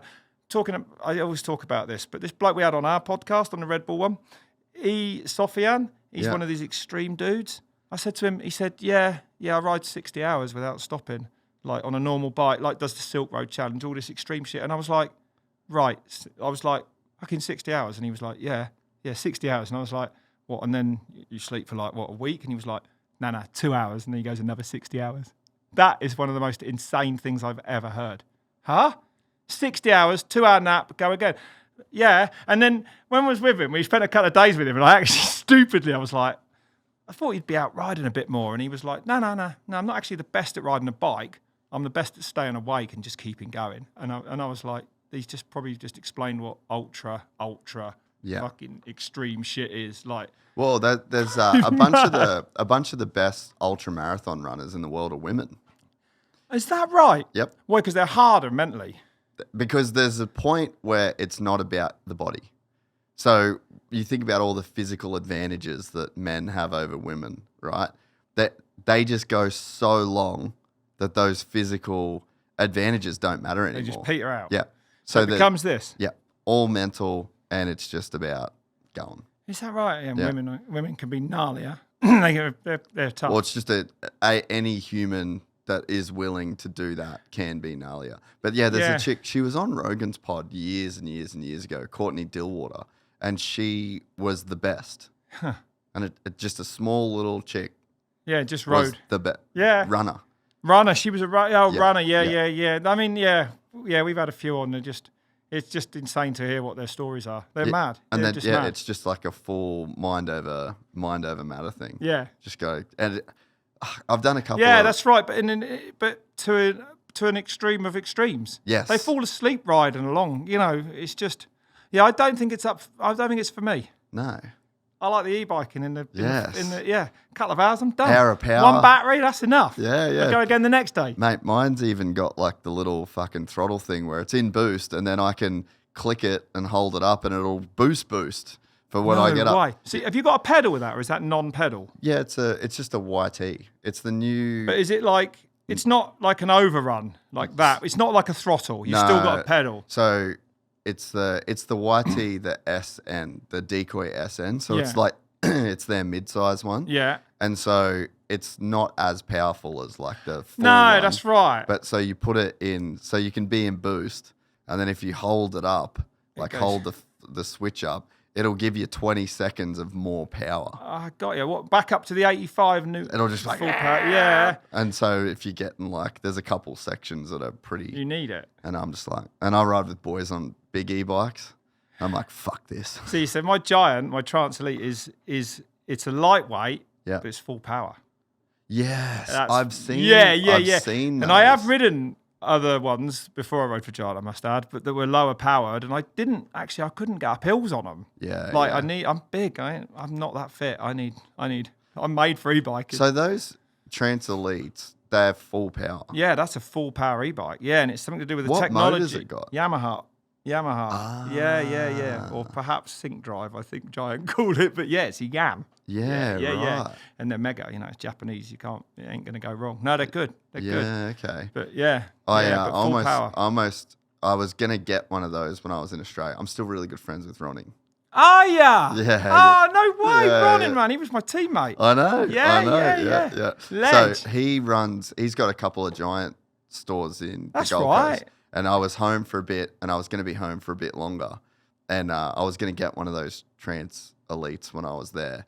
But then I had some shit go down, and then I had to come back here. Yeah. But so I almost got to you'd like experience it. Yeah, they're nice. But It's just full power, and then it rides down. You're up, it's mint because it's full power, and down it rides like a normal bike. So it's pretty perfect, really. I like I do like the full size e-bikes, a bit heavier and a bit bigger. And I wonder whether that I do as well. is from yeah. the moto background. Honestly, I went out. That's why I went on with Win the other day, the big dog Rain, and yeah, I mean they don't come much bigger than that, and that's a full on 170 travel e-bike. But I like it as well. No, it took me a while to get into it again. You've got to ride them a bit different, but it comes back quick now. I've ridden them so much. But when I loved it when I got one for the first time, learning how to ride it. Like they were different. But when you get into it, man, they're just I don't know. They're just a bit. You got to turn a bit earlier maybe, and brake a bit earlier. They don't. That's the one thing. They don't stop on steep shit. Momentum. Like, whoa, yeah. I had a couple of moments behind Win. So I had the YT Decoy, which was like the full size, the big dog. Yeah. And so I was riding that a bunch. And then I got the new SN, which is the mid-size, light, whatever. Yeah. Dude, I struggled to ride that thing at the start. With the less power from the motor or with less weight? On the downs. Oh, is that right? Because I didn't really do much enduro mountain biking, not on an e-bike for the last... years. Yeah. You know, so as soon as I got on that thing, I was oversteering everything. I was like exiting every turn way too early. That's right. Yeah, you end up and then you have to do another counter turn. Yeah, exactly. Yeah. So that it is different. So yeah, they are. My producer Griff, he just flew back to Australia, so he was riding. I gave him the big dog. Yeah, and then I've been riding the little one. So I'm going to go for a ride probably this afternoon on the big dog. Yeah, you'll love it. And just to see like the difference. But I just had to get used to it. And I feel like the suspension feels different. Like everything reacts a little bit different. Yeah, they do a little bit. It's the same but different. So I could see... you have to ride it a bit different. Yeah, I could see mountain bikers liking the mid-size and motocrossers liking the full size. Maybe. It definitely, it's very relatable to weight for me with a motorbike. I like it. I don't mind it. And here's a mad thing as well. So it's probably still trending now a bit in the downhill, but they were all, I don't know if you know, but a couple of years ago, they all started putting lumps of lead. And some were experimenting up to 2 kilos. And I think 1 kilo was the norm, right? And then I don't know whether they all run that now, but of course we're now seeing gearbox bikes come in. And I was Sebastian Olgans on one. I was chatting to him about it, and I said, "Do you like it?" And he said, "Not yet." Like he said, when I pull the front, it doesn't come. And that's exactly what happened to me on my e-bike the other day. I went for a gap because I hadn't been on it, and I cased the shit out of this gap because the front didn't come up. You know, it's a different port. It's different, but I think that these gearbox bikes, I think that gearbox is about 1 kilo, right down by the bottom bracket there. How's it not going to be better? How's it not going to be better? That's it. I think the derailleurs are going to be done on downhill bikes quite soon. Good. Yeah, that's right. Fuck off. Yeah, fuck off. No, I'm with you. You don't belong. Yeah, Tour de France, they don't want no friction. Probably there's nothing better. But like for downhill racing, what we got this little flimsy thing out the back for, and like, no, forget it. Bout it up. And it's been the same for fucking 30 years. Yeah. Because, you know, like what? Well, people maybe you break them, they sell new ones. Mate, that's right. They don't want to change that shit because they could. Mate, it's so funny. So I raced downhill when I was a kid, right? Dad fucking hated it. You did you? Yeah. You know the Cairns track then? Oh yeah. It's not changed. No. Ever. Did you ever rode Coranda? No, probably not. No, I've only ever raced in Cairns. Yeah, right. So there's Did you ever ride around Cairns? No, I haven't. No. Mate. Is there much riding around there? Because it's all jungle. Oh, fuck yeah. Oh, there is. Jacobs was going to take me on dirt bikes for a tour once into the backlands. He's the best Yeah. to go on a tour. Yeah. He knows everything. Yeah, he Every does. trail, like, I mean, he built most of them. To be honest, though, mate, with all the fucking snakes and all that there and that, I'm not that bothered about. I'm still here. I know. I was walking along the beach, right? So when I went there in the Worlds, you know where Trinity Beach is? Yeah, It's yeah. up a bit, isn't it? Yeah. So last time I was there last year or so, I was like, fuck it. I'm going to go. I had a morning to kill before I flew. I was like, I'm going to go back. Bit of reminiscing. I know it's lovely. I'm going to have a coffee. I had a coffee. Went down the beach, walked up to the water's edge. I'm walking along the water's edge, like looking at the waves, lapping up. You know, it's fucking heaven. I get this. Hey, mate! I look at this bloke. He's waving up at the thing on the top of the beach. He's like, I was like, all right, mate. He goes, get away from the fucking water. And so I walk up to him and I was like, all right, mate, what's up? And he goes, see anyone walking their dogs along the beach there, mate? And I goes, no. And he goes, that's because the fucking saltwater crocs come out and grab you. And I was like, what? And that's actually real, right? Yeah. I actually confirmed it with Tracy, Anna, and her boyfriend, her husband. Yeah. And like who does a bit of that sort of stuff, goes like diving and can hold his breath for 5 minutes and all that. And he was like, that happened. He started showing me videos of people next to water getting just gone. Yeah. Yeah, it's wild up there. Right. It's a crocodile. Yeah, Trinity Beach is like my ex-girlfriend, she was from Trinity Beach, so we used to go out there all the time. And there was always be crocodiles just on the beach, just sunning themselves. Yeah, you just don't. What? Yeah, I was telling the story And the the saltwater other day. ones are nasty, Yeah, right? yeah. Angry. Yeah. They're fucked. They're cross. Yeah, they'll really get you. But I was telling a friend of mine, I'm riding up to Cape York, so like the tip of Australia. If you ever want to do an adventure. On a motorbike? Yeah. Fucking hell. Oh, yeah. Oh, bro, it's the best. Tracy's dad. Yeah. He's done yeah. about 3 laps. Do you know him? He's done it 2 or 3 used to times. live- She said once he was back in 2 weeks. They used to live 5 doors down from me. No way. York is knob there from. Yeah, so Or now they are. yeah, they lived in Edmonton, which is where I grew up. So I grew up literally 5 doors down from Mick and Tracy, and Yeah, Mick, even at 40 odd years old now, he's still this mad competitor, mate. Like because I don't know whether he's quite a quiet fella and unassuming. never got his flowers, did he? No, never got his world championship, but fuck me, he should have done. Like, he's one of the, you talk about Sam, well, Mick's right there. He almost had 2 golds, really. He was close. I mean, he didn't, but he doesn't, for what the brilliant rider he is, And think about the generations that he spanned. Yeah. So you go back He to... raced when I did. Yeah, Global. Yeah. You go back to Global, Yeah. Haro. Yeah. I think, was he Haro before Global or after? Don't know. 'Cause they were- feels like before, maybe. I think it might have been just before, Yeah. because they were on the M1. Remember, On the Intense, remember did they? Haro branded the M1? Yeah, A bunch of vaguely, yeah. So it was that, then it was Global. So like he was way back and so competitive, like him, Sean McCarroll, like that Sean. little McCarroll. dude. McCarroll's name's come up. We're fucked. He'll listen to this, 100%. I love him. I was on the phone to him the other day. He didn't come up to Cairns this time. No, to New Zealand this time, but we rung him, yeah. He was one of He the was in most. Queenstown and we were up in Rotorua. Is he one of the most naturally talented riders you've ever seen? Yeah, I was teammates with him, man. He's still, I mean, yeah, good God, it was me and him on the team together for a long time. On Giant? On Giant Global back in the day, yeah. Really? Yeah. He was teammates for me for years and years. Yeah, and he's still really fast now. He rides and rides. Like, there ain't going to be many people at his age quicker than him. Really? No, I don't think so. No, I mean, there's a few that never stopped, a bit like him, but he's really good. Yeah, I don't remember him getting hurt a lot either back in the day, so he's probably not too injured. And I just like so smooth. yeah, he's beautiful to watch. So fast. Rangy. Tall, lanky, and just like the Yeah. God, he was good at riding. Yeah. But just never. No, he was good at them Cairns Worlds. He qualified fastest at Cairns Worlds. Did he? Yeah, he did. No shit. Yeah, I think he did. We could fact check that. Sorry if I'm No, wrong. no, but I'm he pretty sure I'm right there. Yeah, probably I know he did. did. He did. Yeah. He did. We were practicing together. And it's true because we were practicing together and we were going well. And then he qualified fastest, and then I didn't have a time all weekend. It was one of the, that's right. So obviously I'm hanging on to that with everything. Yeah, I was moving. Yeah, 25 years on, still fucking dining out on it. Yeah, I kept up with Carroll at Worlds when he qualified fastest. I would have had him. All the bullshit would comes have had out. But what was I saying something about my dad?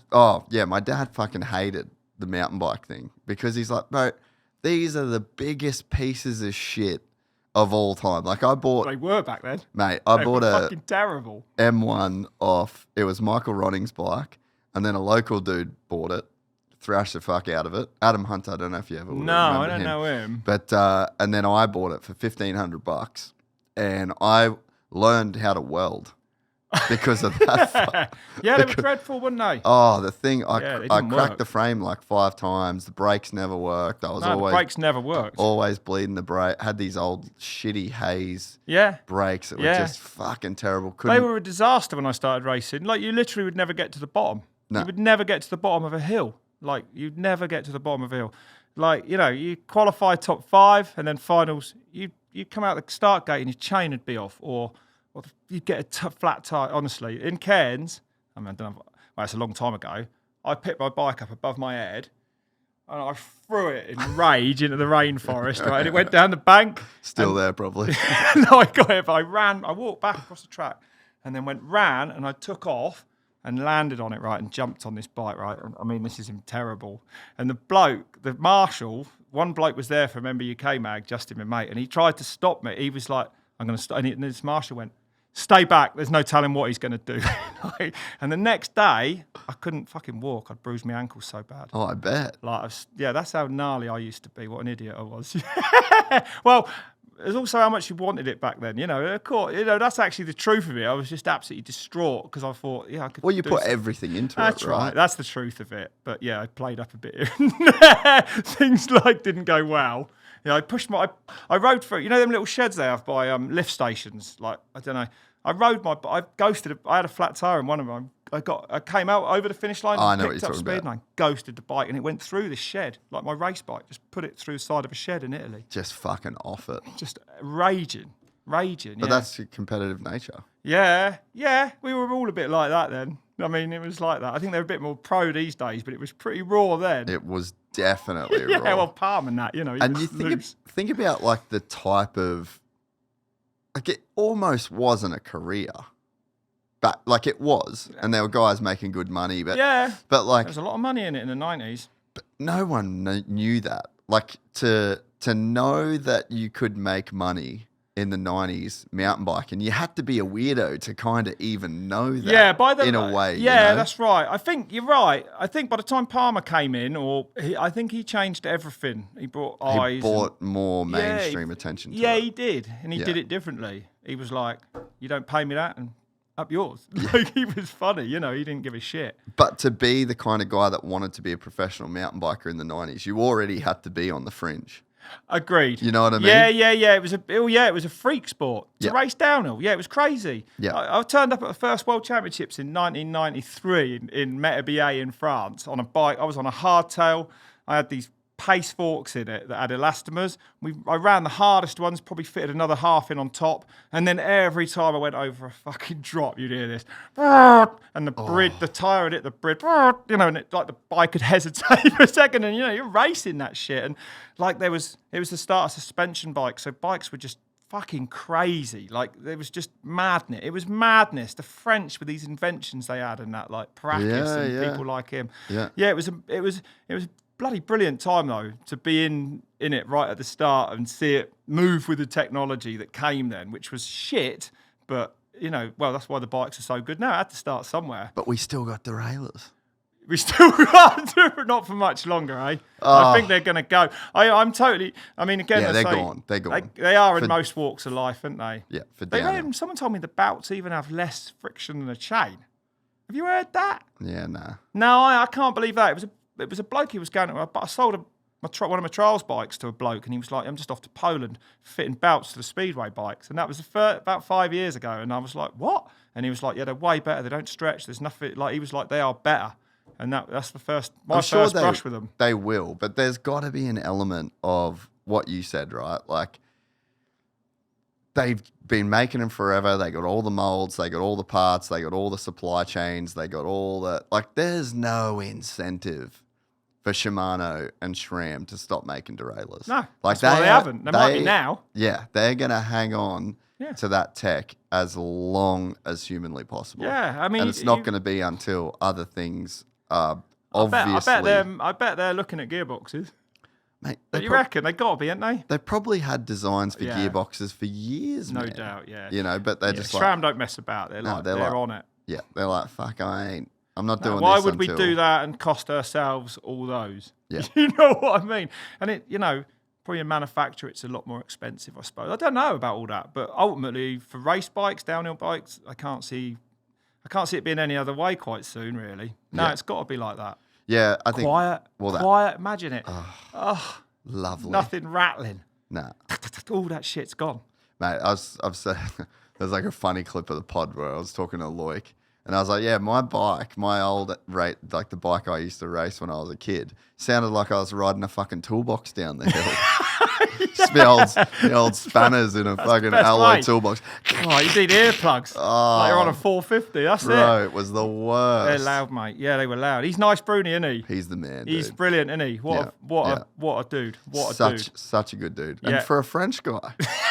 I'm glad you said it. Yeah, it's right. I don't think he'll be all right with that. No, he's very French. But they are. You know what? I love them. They're fucking proudly French. Oh, and mate. It's amazing. And they are, right now, like probably the strongest nation in downhill, aren't they, really? Like, they have been a bit. English, we've gone away a bit, actually. What do you think that is? I don't know.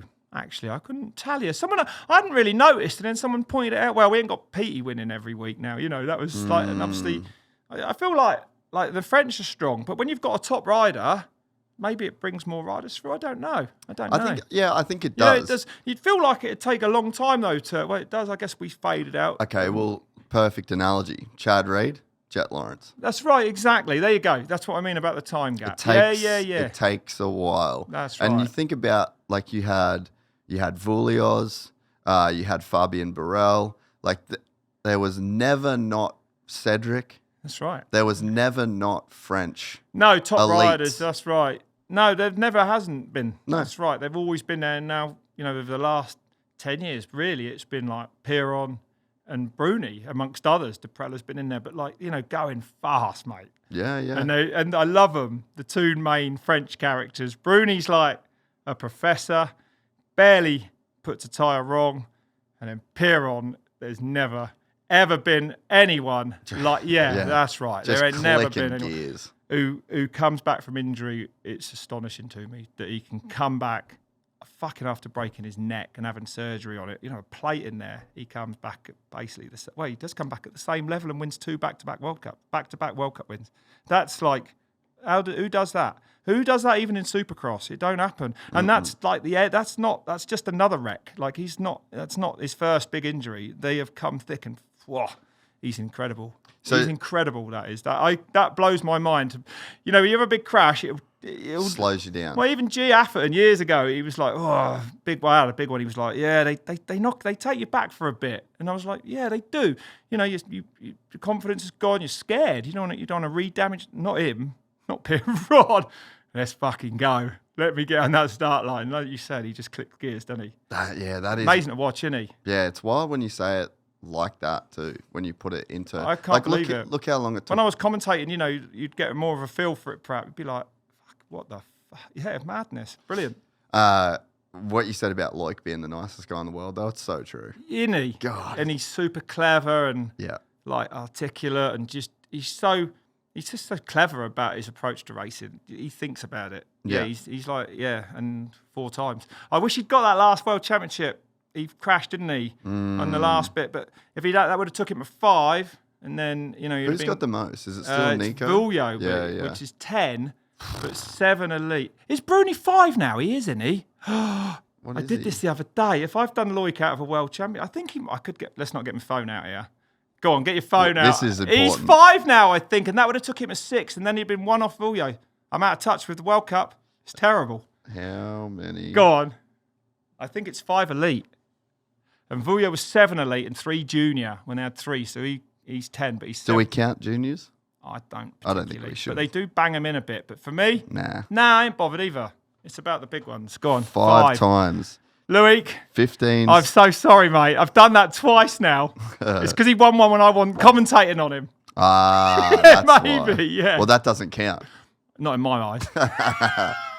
2015, 2017, 2018, 2019, and 2022. Yeah, there you go. And he was a bit gutted as well that he'd lost that one because then he said that probably Vuyo's record is probably out of reach now, you know. Yeah. But if he'd got that one, he'd have needed one more. And honestly, like that era when Vuyo got 7 elite, obviously things have changed in that he was really fit. He had a computer bike. Don't get me wrong. It was more than that. It was Nico. He was fucking like incredible. Like a bit like Loic, really, like, in that he was very clever and his approach was really like measured. But you know, like you could gain a big advantage with a bike, with fitness, with training. But now all the bikes are good. Everyone's super fit. So I feel like it has. I hate to say it because I'd like to have thought I raced in the hardest era, but I think it's probably got tougher. Although, you know, more people probably were doing it back then. But it should get harder. Yeah. You know, like if you look at... That's right. As it becomes the sport professionalises, the top gets smaller. Yeah, that's right. Yeah. That's right. And, you know, like we were talking about this. I was talking about this the other day with Nate Ramsey. So you've got all of these kids, like James and Ricky. Like Ricky Carmichael lived in a trailer with his parents and rode around tracks. Is that what they did? Yeah. Dude, 2 years they lived in a trailer. His dad lost his job. What? Yeah. So they had to live in a caravan. Yeah. That's how it is, though, isn't it? For a lot of motocross. For a lot of people find the money for sport. It's mad. Well, and a lot of times that need brings that out the best. Yeah, if you've got it easy, it's like having loads of talent. Why They're not bother? always the best riders. It's too easy for them. Yeah, that's right. If you work for something, it brings it home more. There's a sweet spot. Yeah, that's right. Of like, you need a certain level of talent. Yeah. But not too much talent. I agree with you, yeah. That it makes it easy. That's right. There's like a point of diminishing returns, you know? Yeah. But if you think about like the generations, like Ricky and James, like they had these, it just wasn't all at their fingertips. You know, it was just such a graft and a grind to get to the level that they got to. But then, and they didn't know anything in the past. Like the people that they would have been looking at then would have been like the David Baileys and if you look at the difference in riding style and technique from those guys that they were looking at, that's why when you get a guy like James that comes along and like reinvents the way a motorcycle's ridden. But then you have Jett Lawrence, who's 5 years old, and all he's ever watched is James Stewart. It shifts the baseline of reality. Like what is real at the time that he is growing up. Yeah, that's right. And that's how sports obviously get better, right? Well, and then the bikes get better and the training methods get better. And they start training younger. They got like so balance bikes obviously were a big thing for babies or kids, and now they got electric balance bikes. Yeah. So it's, you know, I don't know. It's just a weird thing, but all of a sudden kids are riding motorbikes or electric bicycles too with a throttle. I don't know. Yeah. But Lawrence, do you reckon he's brought as much to the sport as Bubba? And that, like, is he the greatest technical rider ever, Jett? Is he? 100%. That's right. I watch him and I can't fucking believe it. Like, it's like a how-to, isn't it? It's like, I don't think anyone's ever ridden a motorcycle so as good as Jett. There you go. That's right. So he's like, and he will probably be as successful as anyone, right? Yeah. You'd think. The injuries is scary. I was going to say injuries is like the thing. So you think he's like sat out 2 championships now. Oh. Because he sat out outdoors last year. Then he's had to sit out. But then he come back, won SMX. So he won Supercross, won SMX. Yeah. But then he sat out this Supercross. He'll be back for outdoors. Will probably, I would say he'll win. Clean up. He'll win every championship that he's in, I think. If he gets through it. Yeah. Yeah, that's right. At the moment, yeah. I think because of this season, it'll be very hard to beat McGrath's record. Because I think is it 78 or something? 72. 72. Yeah. And I think Eli's... The king. Yeah, the king. The king. I got to hang out with him a bit. Did you? Yeah, because RL, Randy Lawrence was his mechanic. Yeah. And we went to Paris Supercross with him. I met him a few times. Cool as fuck. Oh my God, he was so nice, mate. It was like, this is fucking McGrath. We didn't have passes to get into Paris Supercross. We just rocked up. And he goes, here, man, put my coat on. And I fucking put this coat on so I could walk in with him. It was amazing. Then the next day, me and Pete were there. He was like, yeah, carry some wheels, you and me. Yeah, and then the bloke tried to stop. He's like, hey, don't mess with my friends, man. They're with me. Yeah, he was amazing. He was amazing. You can imagine being like a little mountain bike dude. It's like fucking Jeremy McGrath.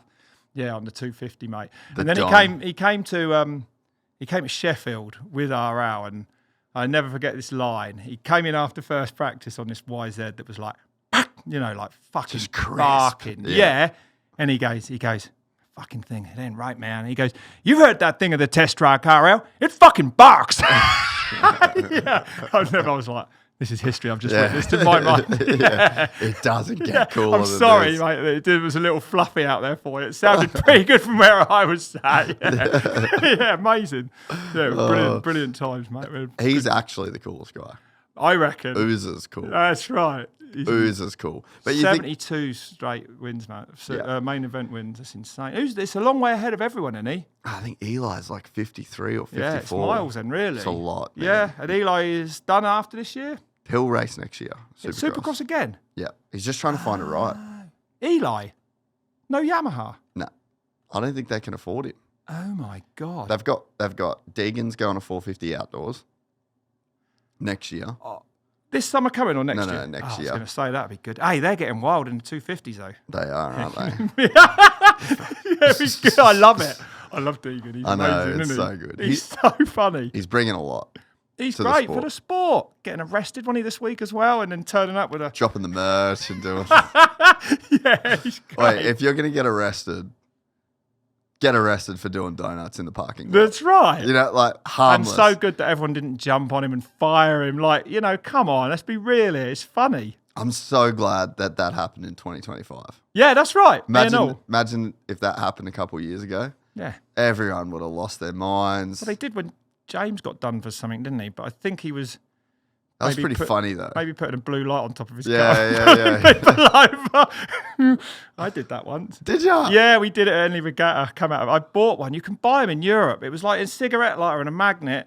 And we were driving along behind... Shall I say that? It's a long time ago. We were driving along and I was like, what's this? Put it on the roof of the van and then got up behind this car and they fucking slowed down and then pulled over and I was like... My mate was like, what are we going to do now? And I was like... Fuck no. And I just booted it and we sped off. And I thought, if they got my number plate, I'm done. Look like an undercover police van. Yeah. I could relate to it. I threw it away after that because apparently you can actually go straight to prison for impersonating a police officer. Yeah, it's a pretty serious crime. Yeah. So, but Deegan, just doing some donuts in the car parks for the boys. That's great. Victimless crime. Yeah, victim. Only thing he was hurting was his tyres. Which he's got plenty of money. He'll be completely fine. Got more money after his merch drop too. Yeah, I think he cashed in on it. Yeah. I think that was good. They made it. But I mean, bloody brilliant. The sport, like, I interviewed his dad years ago at X Fighters. Yeah, I was shitting it. Really? Yeah. Well, I'd seen him ghost his bike when he won. Which one did he win? Anaheim or? Coliseum. LA. That's Coliseum. right, LA Coliseum. We were there because we were over here for Giant back then. No way you saw it. Yeah, I was there in the fucking thing. He ghosted it. Yeah, we were all there, all of us, all the mountain bikers. We watched it. Yeah, and then knowing his reputation, they were like, "Can you interview Brian?" And I've never been to X Fighters or done an interview before, and I was like, oh, really? Because he was like, I thought, he's going to be a fucking dick to me, to be honest, because he's like, FMX. He was the nicest bloke. He took care of me in this interview. He was super cool. Yeah. So he is the nice. Yeah, amazing. Very, very nice back then it was all Mount Militia. And I was like, oh my God, what am I going to... He was so cool. Yeah, it was amazing. Yeah, really nice. Still the same. Yeah, that's right. I bet. Super Yeah, they're nice cool, guy. man. Yeah. They're having fun doing what they're doing and winning. It's great. Yeah. That's how you do it. Yeah. But yeah, I think, this like sports should get better, and maybe McGrath was Vulio's. In a way. Yeah, it's domination, wasn't he? But I think he dominated on pure talent and ability. And he must have had a work ethic though as well.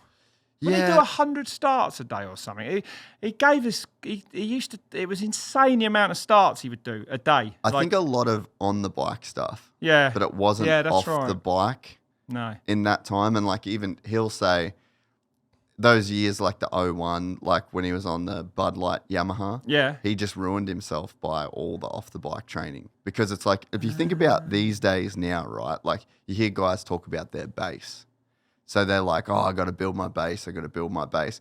That's guys going out and just spending months of like the zone 2. Yeah. You know, they do hours of cycling, don't they? And it just takes years. Yeah, and that's over right. years of compounding, you get this like crazy base fitness Yeah. level. Then you're doing your intervals a couple times a week and you're raising your VO2 max. Yeah. And like MC basically was just like, fuck, Ricky's been doing all this in secret, kind of caught him with his pants down. And McGrath was the more talented motorcycle rider. Yeah. But then you got this guy that was just like, I just need to be there at the last few laps. Did Ricky bring in the training then? Was Yeah. he the first? It was him, wasn't it? Yeah. He Yeah. really changed it. Yeah, you could always, there's probably almost in mountain biking, it was the same. I can't remember who brought that fitness Who do you reckon that it was? Don't know. Let me think about it for a bit. I do, yeah, but you know, Would it be Gwyn? I think it was before then. You reckon? Yeah, but Gwyn brought in. Gwyn really was like, to me, he was the strongest. Probably from the gym, perhaps, or whatever. But like he would, or from motocross, but he would straight line shit that wasn't straight lineable. That was how he is. He would fucking just like he's he bought strong. in the He was muscle. just an animal. Yeah. I saw him come over this brow of a hill, probably at Wyndham, I think it was, and there was a fucking rut going the wrong way, and he hit it, and I was like, fuck, he's gonna die. Like it was high speed, and he just straight through it. Like it was nothing. I'll never forget it. In commentary, it was like insane. Yeah, he just rode it out like it was nothing. Yeah, no, he was. Look what he won. 20 World Cups. Amazing. Well, now that we think about this, because I was around the Hannahs, mate, they were fit as fuck. Oh God, yeah. You know, so it was. Mick's an animal, man. It was way. Mick is on, I believe, another level of fitness. I do believe that. When he was racing, apparently, his dad, there's loads of these stories. I've been on those days. You might know bro. this one, but he went riding somewhere, like they drove like 2 hours to a hill, and I think Mick had to ride up on his downhill bike, up and down, did his runs, and then he was like, his dad was like, I don't know if this is true or not. He was like, yeah, see you at home then. And then Mick rode his downhill bike home, and that is why he is what he is now. He's absolutely built. I've been on days. Mick used to train a lot on his own. Yeah. But I used to ride with Tracy a lot. Yeah. So when she was young, before she went pro, Yeah. I would ride most Saturday mornings. No way. Yeah, I'd go to their house, and then the old boy would load up. They had like a Ford Falcon, like a AE Falcon with a box trailer. Yeah, yeah. And mate, he would fucking send it, bro. The trailer would skip. Oh my God. And we're talking like a full-on mountain range. Yeah. No, So the track that we rode the most, it's called Coranda Downhill Track. I'll send you like a YouTube video. It's unbelievable. I've probably done 1,000 runs of this track. But it's got a paved road. It's like a public road. So you're And you drive up, and then you just drop off the side of the mountain along, you ride down the ridge. For me, it was always like a 5.5 minute track. I think Mick probably was doing it in like 4.5 minutes. Oh, it's that long? Yeah, yeah. No, and it's which mountains was that then in Australia? you would have been able to. Oh, it was called Coranda. It's not. You ain't got mountain ranges like, have you? You have skiing there though, don't you? Yeah, down south. This was up Cairns way. Yeah. Got you. Yeah. In them hills there. Yeah. In the jungle. Yeah, fully jungle, dude. So you have to cut that track in. Yeah, dude, Glenn and them cut it in years ago. They used to ride up it on Snakes. motocross bikes. Yeah, I've heard a bit about. So this. Yeah, I don't really like it in that rainforest. I'm going. I said in a few weeks, but it's wild in there, isn't it? Try and do some riding. Will you be able to? The trouble is, I fly in Wednesday. You'll be Thursday busy I'll then, be yeah. prepping, and I think the downhill's Friday, and then Saturday I leave because I'm going straight to Austria for Erzberg. So it's like that. And if I went any earlier, I'd have to race the Masters World Championship. So forget that, man. Forget that. I'm away a lot. Sometimes it depends, but often I'll try and keep a trip a bit short. Otherwise, it's another week gone. You know, that's all. Yeah. But yeah, so Mick used to, Dave Hanna drove this fucking road thousands and thousands and thousands of times. higher and higher speeds. Mate, and dude, you'd sit in the back and we'd all just be like this. We'd get up the top and we'd probably do like Knowing him, I can picture this. Mate, it was loose, dude. And like the fucking smell of the tires when you got out on the side, he'd whip the thing around. And the car ride down, like you just beat the car. Oh my God. So it was like down, up, down, up, and all day. But I'm pretty sure, so like we'd do like 7 to 10 runs, which is a good amount of riding. It is at 4 minutes. Mate, Mick would do like 17. Yeah, that's 20, right. Yeah, like he's just an animal. Crazy, bro. Yeah. And we'd ride BMX. Tuesday night was BMX. Because he come from BMX, didn't he, a little bit? Yeah. Tuesday night was BMX practice. Friday night was BMX racing at our local course. And yeah, every single time he'd be there, he'd be doing 100 starts, like just doing squats every day. Like, yeah. He was a beast. Oh, he's a bro. beast. Yeah, he is. He's so a beast. somebody bought one of the most that. powerful, sprinters there's ever been in the sport. That's for sure. Yeah, he's an absolute animal. Yeah, so somebody bought in training before him or around. Yeah, that's true as well. Yeah. Yeah, I don't know when it really changed, but like, I mean, even Jürgen Beneke on Giant back in the day, he was my teammate. Like, he was leagues fitter than we were. He was in the gym in the hotel in the mornings. We'd be like, what are you doing? Got a massive hangover. Yeah, exactly. Walking by and it would be like that. Yeah. Jesus. Yeah, it was, come on, man. Yeah, it'd make your hangover worse just looking at him. Cool, wouldn't it? Yeah, we had a lot of hangovers back then. So who was the first, you reckon? In fitness wise, like if Beneke was really fit in the early 90s. He was proper big, strong in the gym, pedalled. Well, you'd have to think that cycling is a fitness sport. Yeah, but not downhill. Yeah, but it was back then. The tracks were shit. So I lived in the wrong era. I'm pissed because like I hated pedaling and I wouldn't pedal. It was a thing not to pedal. So I would roll. Yeah, I'd roll everywhere. No. Yeah, I wouldn't pedal. I never pedaled. Fuck off. Even in a race I was run. known for not pedaling. Even in a race run. Oh, yeah, absolutely in a race run. What? Yeah, fucking right. And if I got there and the track had much more than this table of flat in it, length of this table a few times, I could go anywhere in the world and I'd be like, nah, not for me. I ain't going to do well here, so fuck it. And then the self-destruct button would be hit and I would just start partying really. And yeah, you imagine. And then you imagine with Giant, like the team manager was my team manager was a Tour de France rider. He was Greg LeMond's domestique. And he was just handed me and McCarroll. These two absolute fucking muppets. And Miles Rockwell weren't much better. We were all together. We were just loose downhillers in the 90s. Just partying every night, not pedaling. Not pedaling, no. Terrible not pedaling, yeah. I didn't training. know that was a thing, that you just didn't pedal. Yeah, didn't really pedal, no. Do you wish you did? No, not really. No. I was talking to Darren Henderson was my teammate on Giant. I know he lives in New Zealand, and I see him the other day, and he was like, I came over and stayed at yours, and we went training. He was like, I never forget, you get off and walks up all the climbs. And I was like, yeah. And he was like, yeah, but we're out fucking training. And he said, but one of them wasn't even a climb, it was just slightly uphill. And he said, and honestly, I had to wait for you for like 10 minutes at the top. You just wandered up it. And that was actually true. And if I was on my own, I would walk up the hills. And I had it in my head, like, fuck this, fuck pedaling, fuck downhill with pedaling in it. Downhill doesn't need pedaling. And I couldn't really get my head around it. You're ahead of your time. Yeah, and then maybe. And sometimes in the start go, I'd manage to build myself up for a sprint, for a pedally track, and I'd be like, right, you're going to fucking do this. This mental battle would start on day one of track walk. I'd be miserable up until that race, right? So for 4 days, and, just drinking and going out of control to deal with it all, really. And I'd sit and start going, right, you've got this. In the back of your mind, you're like, you haven't done any training whatsoever, you're fucked. But like, you're like, right, pedal, you're going to sprint. And I'd be like, 3, 2, 1, beep, beep, beep, go. And honestly, I'd sprint, sometimes 5, 10 pedals, and the mental battle would be like, fuck this. And I would just sit down and stop pedaling. And then it developed into me, like sometimes I'd like let my tyres down a bit soft at the top, and I'd know there's a fucking rock. I could double punch with the tyres and double flat, or, I've done all sorts to get out of race runs, and then come across the line, fucking just jump up and down, furious. That's crazy. Yeah, there was loads of that. Yeah, I did loads of that. So you just weren't an athlete? No, I wasn't really an athlete. But no, I wasn't. But since I was, 4 years old, I started riding motorbikes.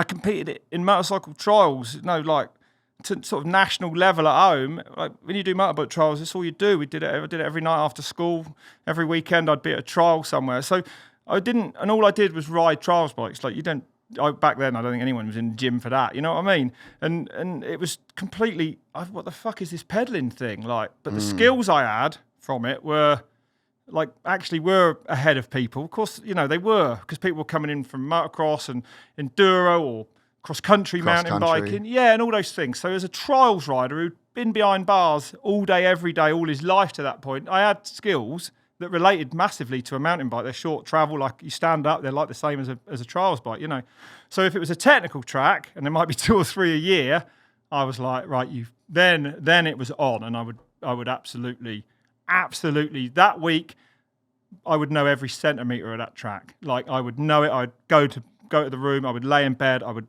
visualise it top to bottom. Every day after practice, I was in.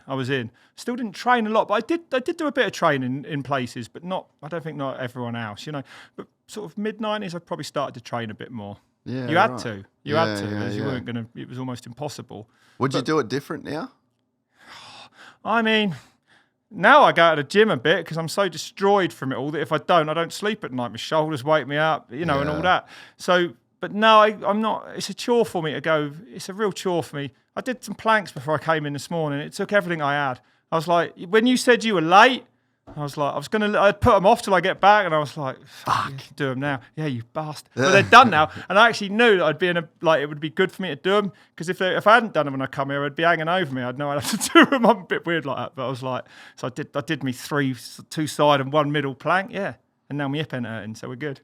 Yeah, right. That's I've just got to stay strong now a bit. If you want to even ride e-bikes, motorbikes, like I do, I still ride a lot of motorbikes and still compete, then... You don't think that like fitness stuff helps you, like mental health and Oh, it definitely does, but I just don't do it. No, I mean, I don't want to get into too much mental health stuff, but I've got a thing called PDA, called pathological demand avoidance, right? It's a thing. It's actually a thing. Explain that. I think it's like, I'm going to find out more about it, but it's part of autism, and I think you only get it with autism, and it's like, if you tell me to do something, if I don't want to do it, it literally becomes demand, and then I can't do it. I can't do it. Like, it becomes a problem. So in the morning, when I've learned, and I relearn this all the time because I forget, that I need to get up, and if I don't do these weights, they will hang over me, and I'll be in a funny mood all day, right? I do them, and I do some TRX, right, every day. That's it. And sometimes I'll find myself doing it at 11:30 at night because I've put it off, but I can't not do it. So it fucks me up all day. So I have to get up and try and do these things. Yeah, it's a bit weird. It is, but I've learning. Yeah, but you're right. Yeah. And because I'm away so much traveling, my routine's broke. But I love to ride, and I've been away a lot this year. I've already been around the world to Australia and New Zealand twice. And you go, I can only go for 3 days or whatever, 5 days, but that's a week, and then it's definitely a week to get over it when you get home usually before you feel like training. So then I'm off on another job. But I'm really, really am missing exercise. I've noticed it. Yeah, I'm desperate to go for a massive bike ride, which is really rare for me. And after I've done it, I'll be like, that'd be cool for a week. Have you got a bike here with you? I have. Yeah, I got my rain with me. Let's go for a fucking ride. Yeah. I'd love to go for a ride. It's not though. I'll go ride my e-bike. We could do that. I've got a giant at home. I thought you did, mate. And I've got a tow as well. I brought a tow rope with me. Nah, I got a giant. I'm going out with the Laguna Rads tomorrow. Oh, yeah. Yeah. Do you want to come on that? Yeah, right. The Laguna Rads ride, yeah. Yeah, I don't think I'm doing anything tomorrow. No, I think it's about 5 or something from TLD Laguna. Fuck, that could be. If you want to come. Yeah. You can tow me. So, yeah, dude, I'll 100%. So when did you find out you had autism? Oh, I didn't have any fucking clue about it. And then actually, through one thing and another with a family, I don't like to sort of give away you don't, kids, but yeah, it's all right. Yeah. It's okay. I then started looking into it, and I was like, you got something. Well, I started off going, I ain't got that. Nah, I ain't got that. Nah. And then I thought about it a bit and more, and started reading books on it a bit, and was like, is it a decision which way I go home after I've been down and get a coffee? Yeah, I do definitely think about that, like all these weird fucking things. So then I decided I needed to get a test on it. So I went and had an autism test, and they were like, yeah, you got fucking I've like flat out with it. I'm not even. I think I'm above what they call Asperger's level. Like I'm proper. Like I don't know if this is the right term. I've only heard it on other shows, but high functioning autistic or something like that. Yeah, I think that's what I got. But like I was pointed well above the autism, the Asperger's. But that's all gone. Forget all that. Like that's done. It's all autism anyway now. Anyway, but So yeah, I found out, and it fucking broke me. Actually, it fucked me. Really? Yeah, it killed me. It fucking killed me. Why is that? This is the first time I've ever got through that without crying. Yeah, okay. So why? Because I'd lived my entire life as a different person almost, and then like I told you what you heard then, like the fact that like if a track if it had pedaling in it, it was a no. That's autism. Yeah, There's yeah. No, so probably I get it. Yeah. I think. Ultimately, sort of as I've gone on with it, and the more I find out about it, ultimately for me, it makes your life make sense. It made everything fall like I actually thought I was fucking stupid, mate. I've acted thick. I've been this like thuggy sort of stupid drinking like all my life. Really, as a mountain biker, that's how I was because that's how I thought I was because I did nothing at school. I came out of school with one O level, like the basic, not A levels, not degrees, nothing. But failed. You're obviously smart. Well, I guess so to be able to commentate, right? Yeah, and that's been really fucking good for me to commentate, like, and to have a job like to that. have a thing oh my that you God, can... I can do well. Yeah. Do well. I mean, it is good. People like it, so it's good, and I can take that on board. Yeah, and I like that, man. That's fucking cool for me, which is why I work so hard at it. I love it. Well, you're fucking great at it. Oh, thank you very much. Man, it's funny, like But I don't have a middle ground is my biggest problem. In what way? I'm yes or no. So those tracks with a flat bit, it's not like where you could roll that bit or maybe just sprint onto it and chill. It's like, fuck that. Once you've decided. Yeah, it's done. It's done.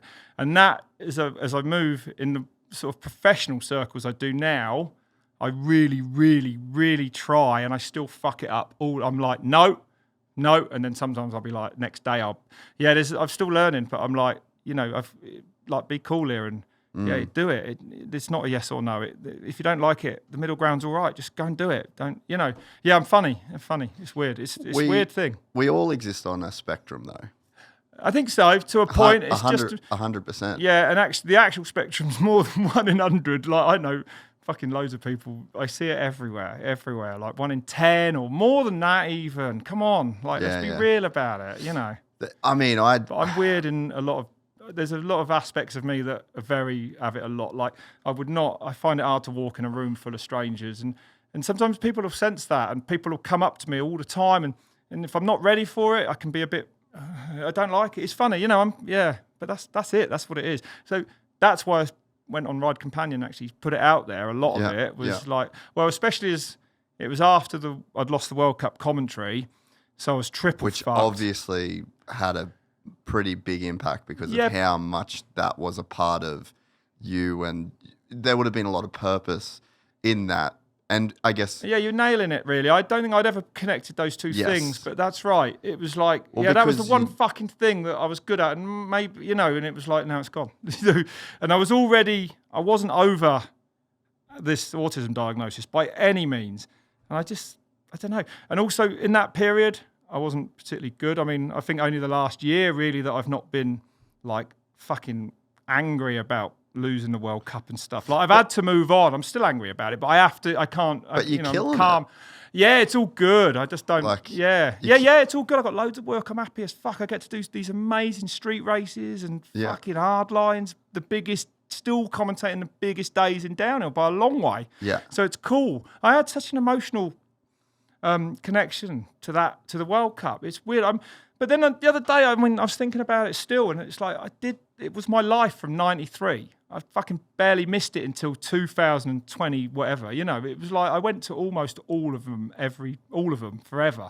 Yeah. So it was a big, and obviously change is a difficult thing for someone with autism. Well, especially if you're not. Fuck me. Well, and if you're not ready for it, it's not expected. I remember thinking it might be coming, but when it actually came, it was like, fuck, it took a while to sink in. Well, and you probably just didn't. I'm sure if you could have then looked into the future you now, like, bro, you're flying all over the world, you're doing the Hardline, you're doing this, like, yeah, and I'm totally happy again now, but it's Well, took me a long time. And you probably had no idea the support that you had in terms of like people, because people were fucking off it that you lost that job. Oh, You know, yeah. like you probably had no idea the backing that you had of the industry. And that also broke me a bit. Like in that, it made, I don't know if it's a big thing to use, but it affected me massively. I don't know if it was like, what's it called? Post-traumatic stress disorder, right? But when I see it, for a long time, it's got better now, but I'd see people look at me and just look at me, just catch my eye almost, you know, not even at mountain bike races, but so let me put this in perspective. At the mountain bike races, it was insane in those last years. Like everyone, and I mean everyone, would come up to me. I couldn't move, go through, oh, it's fucking shit, you're not going to be doing it anymore. Oh, God, we can't believe it. People were crying. People were fucking crying. After one race in France, I fucked off straight out of the event to get away from it. I went to a town 20k away. I parked the car, went and got a pizza, and I went and sat by a river, like just in sight of the road. I heard this beeping. This woman had parked a car in the street and just ran over and was like, I just needed to say sorry. It was all like that. It was fucking heavy for me. That's why. Yeah, it fucked me. And it was really... Like, I was the sort of face of it, I think, you know, I took it all. And then I took it on a bit as my responsibility. And there was nothing, of course, I can do about it. It's like business. It had nothing to do with me. But it nailed me, mate. It really did. It really fucked me. Yeah, it did. And I still, like, why that much? I don't know. I just loved it. We made it that big. Yeah. RedBull made it that big. So I was fucking, you know, after seeing it on its arse, I was so proud of everything, probably. Yeah, it's been a... No, I get it. I've never been depressed in my life, right? I'm up and down like anyone, but fuck me, man. I didn't get out of bed for weeks I was fucked. I was in bed. I was done. I was a terrible time. For a long time as well, I could not, so I don't know much about depression except experiencing it that once, and it was a big life-changing event, but fuck me, man. It's gnarly. Anyone who suffers proper depression, yeah. Terrible. It's like no way out. You can't see a way out. You're fucked. And until you get out, and that's why I did that podcast. It helped me get out. It did, because I knew that telling the odd person about it, and I'd only told 3 or 4 people then in conversation when someone had sort of, I was like, oh yeah, I've got that, trying to slip it in awkwardly. What? You know, like I remember telling Cam McCall it somewhere. They were talking about Musk coming out on Saturday Night Live, and they said, oh, what about him saying it? I was like, and I stood there and I thought, how can I not say I've got it? I was like, yeah, I've got that. And that was actually the best thing I ever fucking did. Really? Yeah, because it was the start of... Yeah. People say talk about things and it heals. Well, it did a bit. And then again and again and again. And I told RedBull, and I needed to tell RedBull because I was a fucking dick. You know, and a lot of that was because probably of losing that. But the way the autism was like there's no middle ground here. This is, you know, I was crazy, man. And they backed me all the way. They didn't fucking fire me. They've been great. So... That's so cool. Well, amazing. My mum and dad would always say, "Problem shared is a problem halved." That's right, exactly that. Yeah. So, and then I did go on that podcast, the Ride Companion one, and did that. You know, and I begged them. I don't know if they wanted me on there. I told Ollie the night before, I was like, "Mate, you're going to get it all tomorrow. I'll be crying. I'm fucked." But that's awesome. I need to do it. And they were like, "Yeah, they're good people." Yeah, cool, mate. Yeah, you need to be. I wanted to do it with someone I knew well, you know, close friends or whatever. Yeah. And then I don't know if it was the best thing I ever did. The reaction then from that absolutely stuffed me again. I had thousands and thousands of messages, like heavy, and I read them all till the middle of the night every night. Honestly, it was insane. I'd read them till 2, 3 in the morning, crying a lot of the time. But it's like a grieving process almost. It was grieving for exactly what it was. Yeah. I was grieving for the World Cup. And I think I was grieving for myself a bit, like, what the fuck? Your whole life's kind of been, like, you didn't know all this shit. You've been a bad dude and done all these things or whatever, or not been good. You haven't done anything, achieved much. But why? Because you didn't know. And then it all just fell into place. And And then And then That's why I think it could, to me at least, it seems like it's a good thing to, like, be able to live with that awareness. So I'll share, I figured out in September last year that I have a thing called Aphantasia. What's that? So... Sounds fucking cool. I can't see anything in my mind. What? Nothing. Had no idea. What do you mean? You can't form a picture? No. I'm looking at a CBR 1000. No. Nothing. You do not have any visuals in your head? That's not...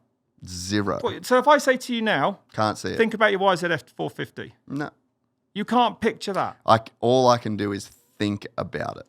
But So you can't. I can't Right now I'm looking at you, but there I can see my motocross bike. Nah, That's insane. And that's a thing. just a thing, yeah. And how on earth did you find out about that? Did someone say to you, can you imagine that? And how did you even know about it? It's like autism though, you don't know about that. Exactly. Yeah. That's sort of what I was getting at, right? Yeah.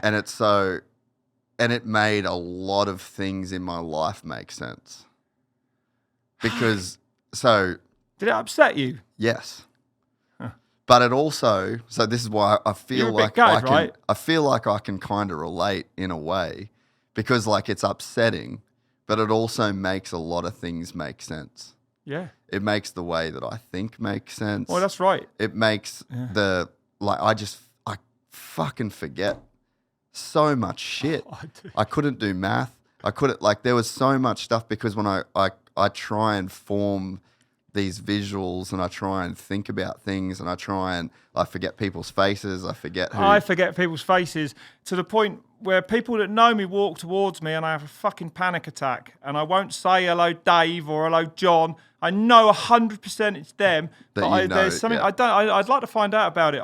That's a thing. I almost don't recognise faces. Well, people think I'm fucking mad. There's a thing called face blindness. Yeah, is there? Yes. Yeah. It's so fucking weird, man. Yeah. It's, like the other day, for instance, at Crankworks Rotorua, I was stood here chatting to someone and Nikolai Rogatkin walked up, right, and stood in front of me.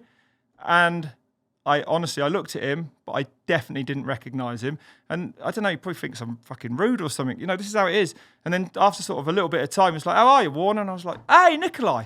But until I heard his voice, I've been looking at him. I didn't clock him. It was bizarre. And it happens all the time, though. That happens all the time. When you leave here, Google face blindness. I will. I'll have a look at it. It's fully a thing. I always thought it was like an insecurity thing for me, you know, to say that person's name. But maybe it's more. It's weird. You know, it's like, yeah, I don't connect. There's something doesn't connect there. Yeah, I know them, but I don't know who they are for a second. It's fucking weird. Yeah, so weird. Aphantasia is like, it's kind of connected to that in the like face blindness in a way. But so there's a story of this. She was a writer at The Guardian or something. I read an article. I'll try and find it and I'll send it to you. Yeah. She bought picture frames off Amazon, and then she never changed the photos. You know how when you get a picture frame? What, just bought them? They come with those sort of... So she bought it. The model picture. Yeah, and she was going to put photos of her family in it. Well, she never. And then she put it there. And then when people asked her who it was, she said it was her cousins. Because she just thought she changed the photos. And she didn't... I ain't got it to that extent. That's insane. Yes, and that's what I mean. There's a spectrum of everything, right? I'm interested to know how you actually worked out that you couldn't see pictures in your head, because that's a hard thing to put your finger on, because you don't know that everyone else does. Well, it's like autism. It's what? It's like autism. Yeah. You know what I mean? You didn't know. No idea. Why you're different, mate, and it causes all these problems. I thought it was Rain Man. It upset me so hard. I went and watched that. And then I watched this thing on a show by this BBC bloke who said he's got autism, and he was like, I tried to kill myself 5 times or something. I was like, well done, mate.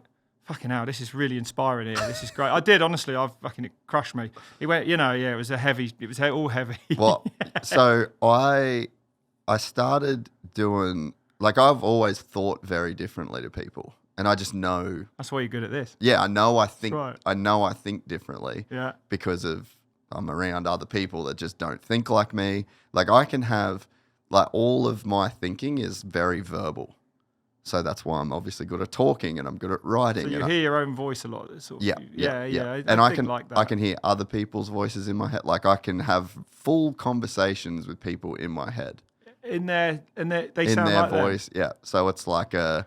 No way. Yeah, and it's like the way that I think and the way that I process information is very different. And I could tell that from a young age. Like, I could talk really well, really young. I could read really well, really young. Yeah, reading's good. I read a lot of books when I was young, and I've got a vocabulary I don't feel that I should own, really. I'm pretty good with words, and I don't know why, but... Before we get into this episode of the podcast, we need to bring you a quick word from our sponsor, Motosport.com. I got a YZ450F that I got some upgrades to do. You know exactly where I'm going. I'm going to need some help with customer service, so I'm going to chat with a gearhead.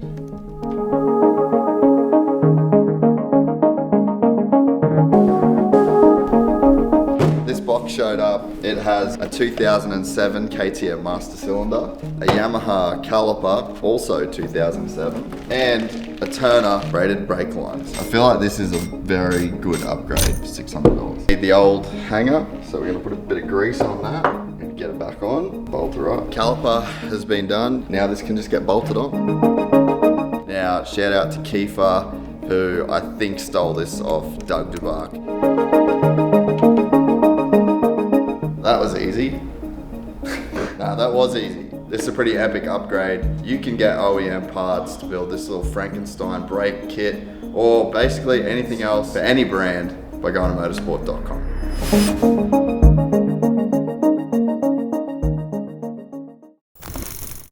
So anyway, I started doing a lot of meditation. Have you? In 2019. Have you? Yeah. I've tried. Yeah. So And have you made it happen? Oh, fuck yeah. Yeah. I was like, yeah. Have you really? Yeah. What? You've never found Nirvana though? Yeah, I'd say so. Fucking hell. Yeah, like I can. I met a Tibetan monk Yeah, who sat on top of a hill in a shirt for like 3 winters, and they just fed him. Yeah, I went to his monastery in Tibet. No. Yeah. He was old. He was so old, I don't even know how old he was. He's like Yoda. He looked like Yoda. Mate, yeah, he was incredible. I'll, at some point in my life, I'm going to go. But he found it. He said he'd found it. Yeah, you'd love it there. Well, we all do when we ride, bro. See, hang on. When you meditate, though, so I try it, but I got ADHD, I think. I'm having a test soon on camera. I'm going to do it on camera.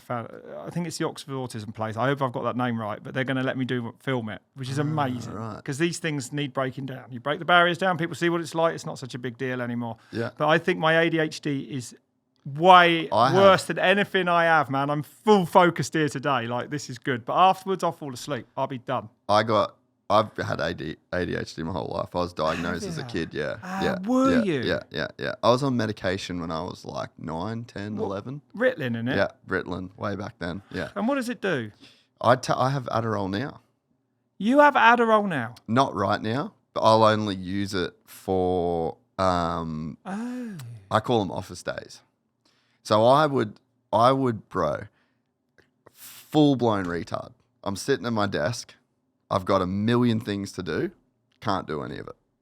Yeah, I can't start. Can't do it. Can't start, you mean? Absolutely. Overwhelmed by it all. Cannot do it. I'm like that most Can't days. concentrate. I don't know where to start. Yeah, so... Like this morning, I couldn't, like you were half hour late, I got on my weights, but... So what you do with ADHD, right?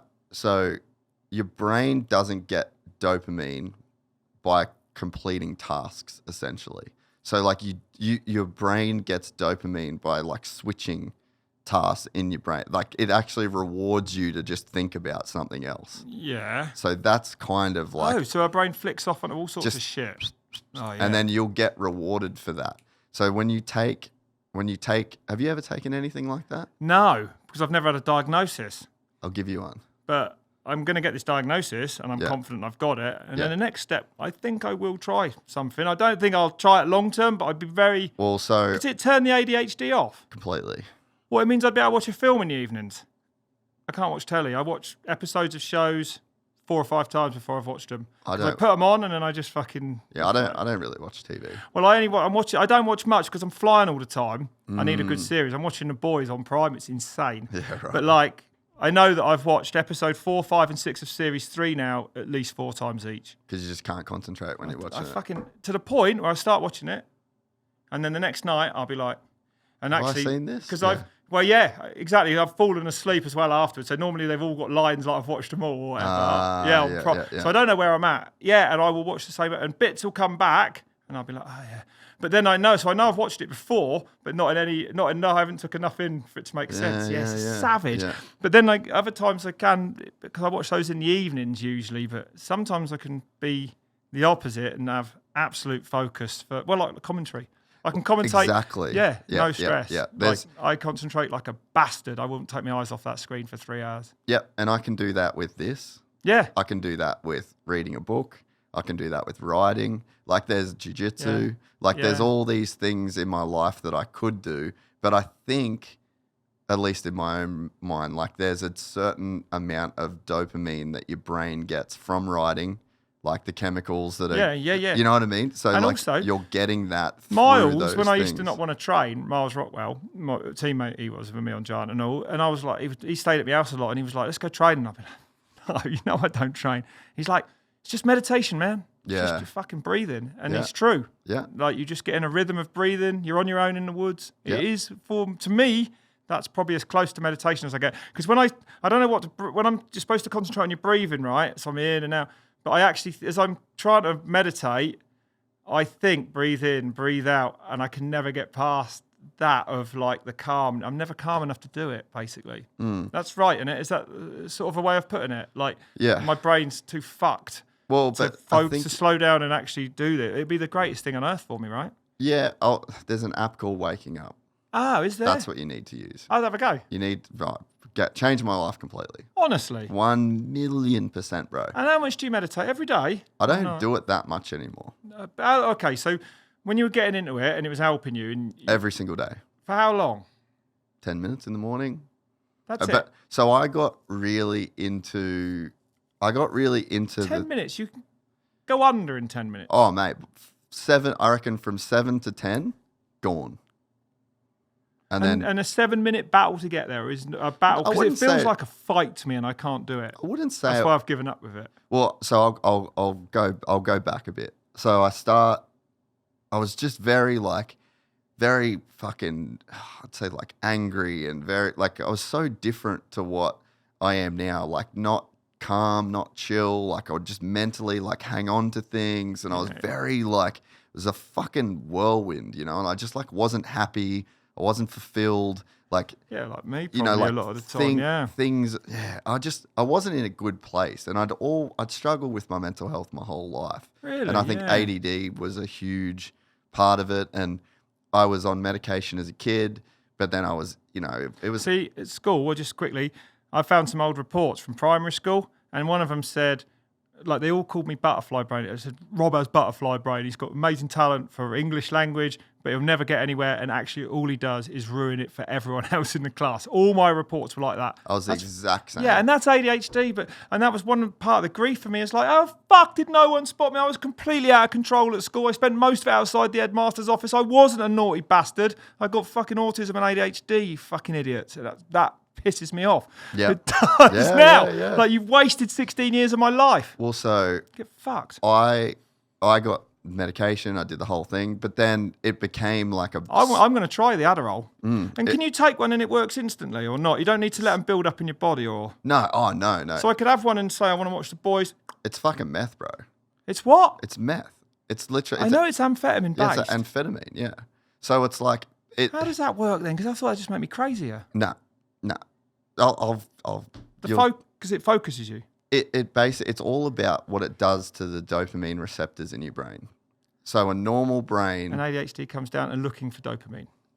it's just how it's delivered and why and where it's delivered in your brain. And what about my hyperactive? I'm definitely hyperactive. So when taking something like that make me more hyperactive? no.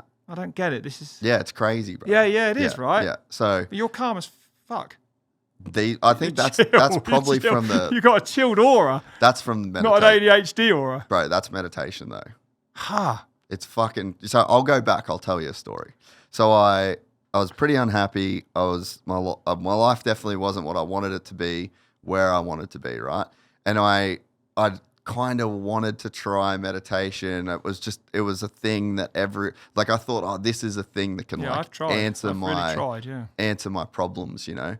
And so I broke up with my ex-girlfriend. It was like pretty traumatic. Again, big life-changing thing. I was like 28 and I was like, fuck, you know, I bloody should be getting married. I should be having kids. I should be, you know, but I can't fucking be with this person. You're I just, fighting it, you know, like I was like, this is fucked. So then I downloaded 2 books. I drove to the Melbourne Supercross in 2019. It was like a 30-hour fucking drive. I had all my podcast shit in the back. Way. No, from Gold Coast. Did ya? And so 30 hours? Yeah, it was fucking huge drive. So I listened to a book, Joe Dispenza, Becoming Supernatural, and it was all right. And then I listened to a book by this guy, Sam Harris, called Waking Up. And it kind of hit me a little bit, the whole meditation thing. And then I started meditating a bit. And then it wasn't until I ended up doing this trip, went to Bali, I met my wife. I was telling her about, like, I was kind of like trying to get into it. Then COVID happened. So you had time. And so I got home, couldn't go anywhere, No. I couldn't do anything. And I started meditating a lot. But what really helped me is so you talked about the Tibetan guy on the hill in Tibet. I started reading and learning about Buddhism, and like it wasn't. It's not a religion, is it? No, it's like a technique. It's like Right. I love it that it wasn't a religion actually to me. I like that part of it. There was a guy called the Buddha who sat down and Big gold dude we see everywhere now. got to the bottom of it. Like there's like a bottom of like an intellectual bottom, and that is basically that the voice inside your head, that's what they call the self. It's just not really a real thing. It's just a thing it's a thought, like any other thought. The thought of me, it's an illusory thing that when you inspect it, it's not there. Like what you have, what you are is just your conscious experience. So when you're riding a downhill bike, fucking wicked, as fast as you can go, there's no voice, there's no you, So there's no I, this is mad. Go on. there's no self. That's not there. So but you're still there. So who's the real you? The inner or the outer? So Kinda. Is that right? The thing that there's a thing that comes before the voice in your head, but we attribute the voice in the head as me. So we take ourselves to be a thing that we're not, because you can strip the voice away and you're still there and you're still doing the thing. So downhill, Physical. you're still right. You're present. You're in the moment. That's what you actually are.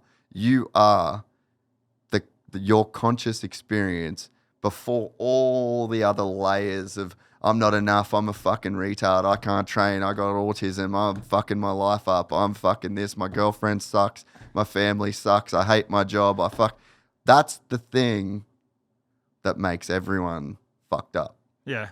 You take that away. Life's easy. We take that away in sex.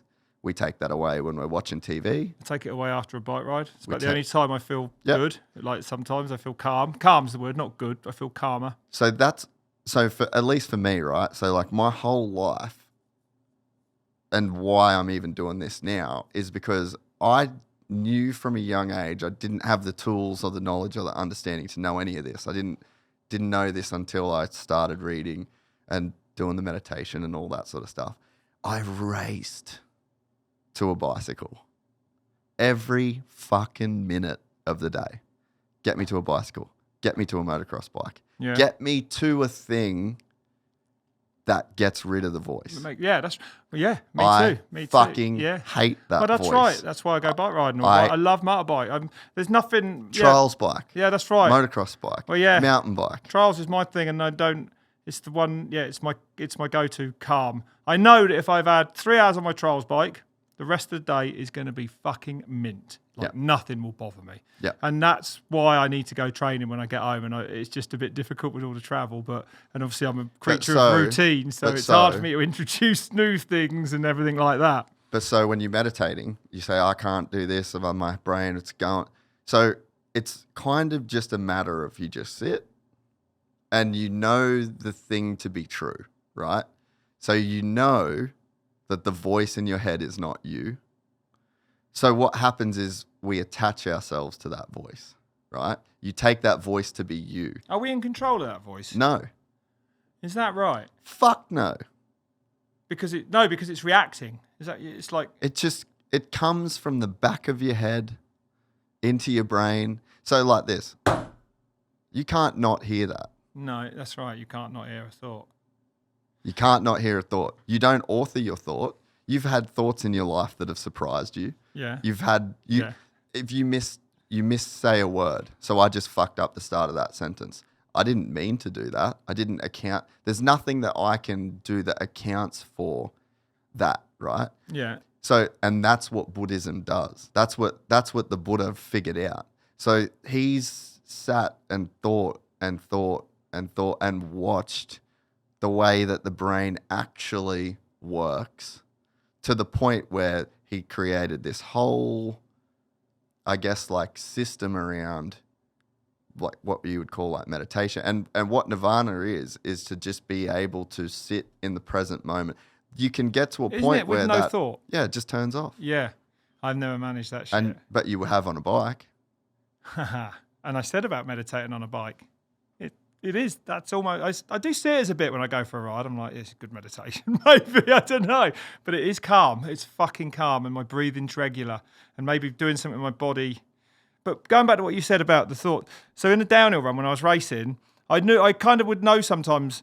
Fucking hell, I used to battle the voice, my voice, not voice. It's not. I don't want to sound like a crate. I've had voices in me, and I haven't. But like my own voice, like you fuck that turn up. Or, oh, there's fucking John on the left of the track. You know, like, what are you on about? And if it was a good one, then I would have said, yeah, there was no thinking. That's how I would describe it, no thought. I was just on rails here. But for me, and I wasn't the best downhill racer by a long way, but I think I'd probably maybe all right with all fucking ADHD and autism and all that shit. I don't know. It was difficult. But yeah, if I could, it was, I could never really work out how to get that. But you didn't know what it was.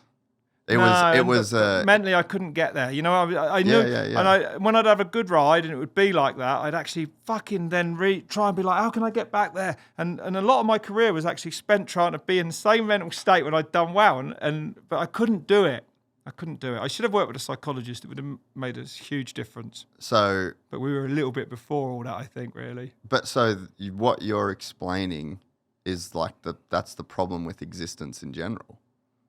You know, like people are so happy. Like you can be around people. Like this weekend I was in MotoGP with some of my best friends. Yeah. Not a fucking care in the world. Yeah, just a good time. I'm around my friends. It's so easy. I'm just saying the things that come out. You didn't give it. Yeah. I'm not thinking about what I'm going to say before I say them. No. I'm saying a thing. They're laughing at it. I'm laughing back. Their response. It's easy. So that's flowing. It's thoughtless. That's a downhill run with no. You know what I mean?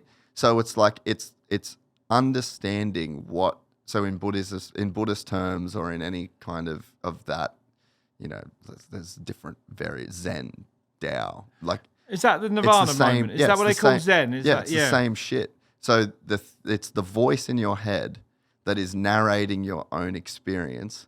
That's the self, right? And the Buddha ultimately says there is no self.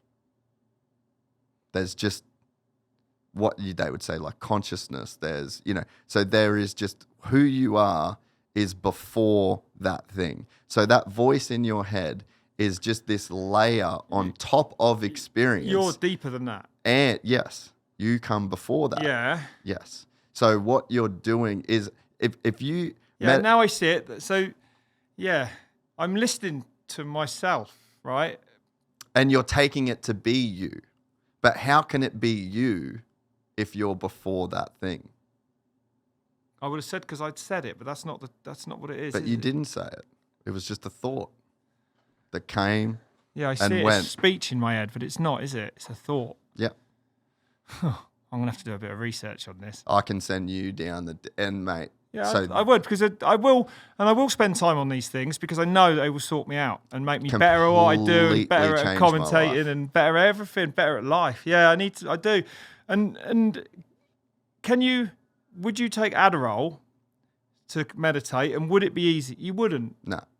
Because that's not what it's about. Well, so you need to be in control of your own mind. No. See, I don't want to take these things, right? Because I'm all right with who I am. I am a bit weird here and there, but I completely agree. But I probably would try it, and I'd like to be able to turn I love my brain until about 8 o'clock at night, and I'm like, right, let's have a break here and watch some telly, you know, and I can't. So that's the trouble on the fucking doing commentary notes till 2 a.m. You know, it's like that. Yeah. So I only take that when there's parts of me.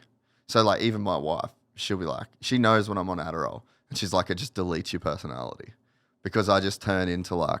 Oh, it does. Like, but what do you feel? But Do you so feel do you feel a difference? Yeah. But you're a bit duller. Is that the word of it? What I'm doing You're is, so I'll get up in the morning and I'll have a coffee. I'll do my normal little morning routine. I'll take an Adderall and then I'll do all my emails, all my accounting, all my tax, all my banking, all the shit that my brain... And it would take fucking days. Yeah. Because you're off overdoing that. Yeah. Yeah, honestly, I'm a disaster. I have... some days I'll have 20 fucking major things on the go. Yeah. Like I'll start writing emails and then an email will say something about a bike and I'll be like, I go out in the garage.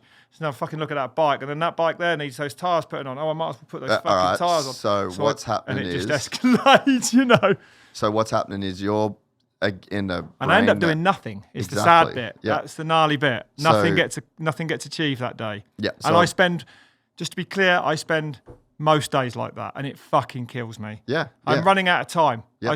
I don't have time to do anything because I'm so shit at fixing bikes and stuff. Yeah. I spend all day walking around in circles. Yeah, I will get this sorted. I do the exact same thing. Yeah, I literally can walk around in. Honestly, I get to the end of the day and I'm like, what the fuck have you done today? And it was my wife that was just like, because she's very smart. So when we living together, whatever, she'd just sit. I'd hold my breath, bro. Oh, you're right. It's all right. I cut your cables. Yeah, we're good. I'd just like hold my breath. I'll be like doing something and not breathing. Yeah. And my wife's like, dude, breathe. And I'm just like, fuck.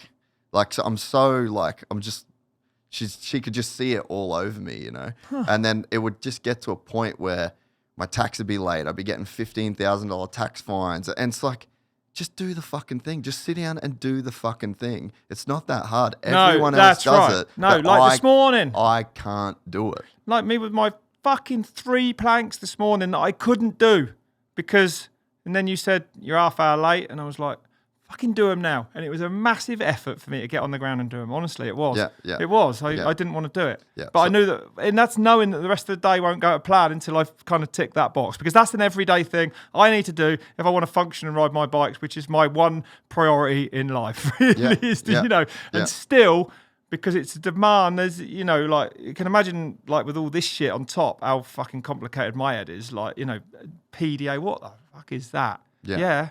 So, but anyway, my wife is just like, I think you should go on medication. But I had some... She did 4 years of medical school. She grew up in Russia, did medical school in Russia, and then was like, you know what? No way. I don't want to be a fucking doctor in Russia, so I'm going to China. So she's no way. Yeah, crazy story. No way. Yeah. But anyway, so So she wasn't against you taking medication at all? She made me. Are they addictive, these tablets? No. So I could see how it could be, but I got 2 prescriptions I don't want an addiction in August last year, and I still have 2 bottles of the shit. I haven't even. So I'm I'm good with. Got any here? I'd love to try. I don't. No, that'd be illegal. I don't. But yeah, so I'll take once a week, twice a week. Because I don't want it when I ride. I don't want it when I do this. I don't want it when that'd be amazing. Imagine doing motorcycle trials, 40 sections all day long. How the fuck are you getting through 40 sections? If it starts well and it keeps going well, I can be good.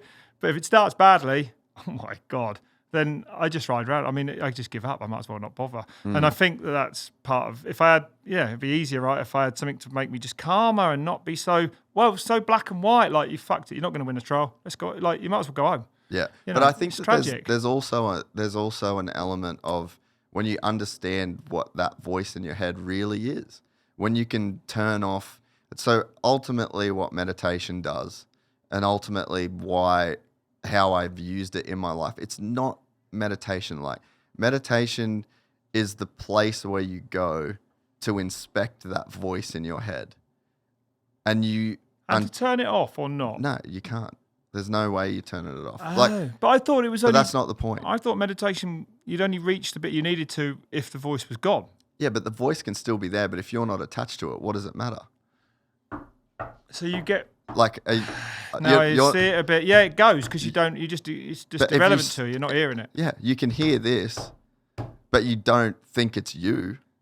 The problem is, I might have made it to that bit for a couple of seconds at some point. Yeah, where I've lost myself and thought, oh, what happened there for lost 10 seconds of my life or something? You know, like that. I think I might have done that once. I've given up for a while now, but. So that's really what you're chasing.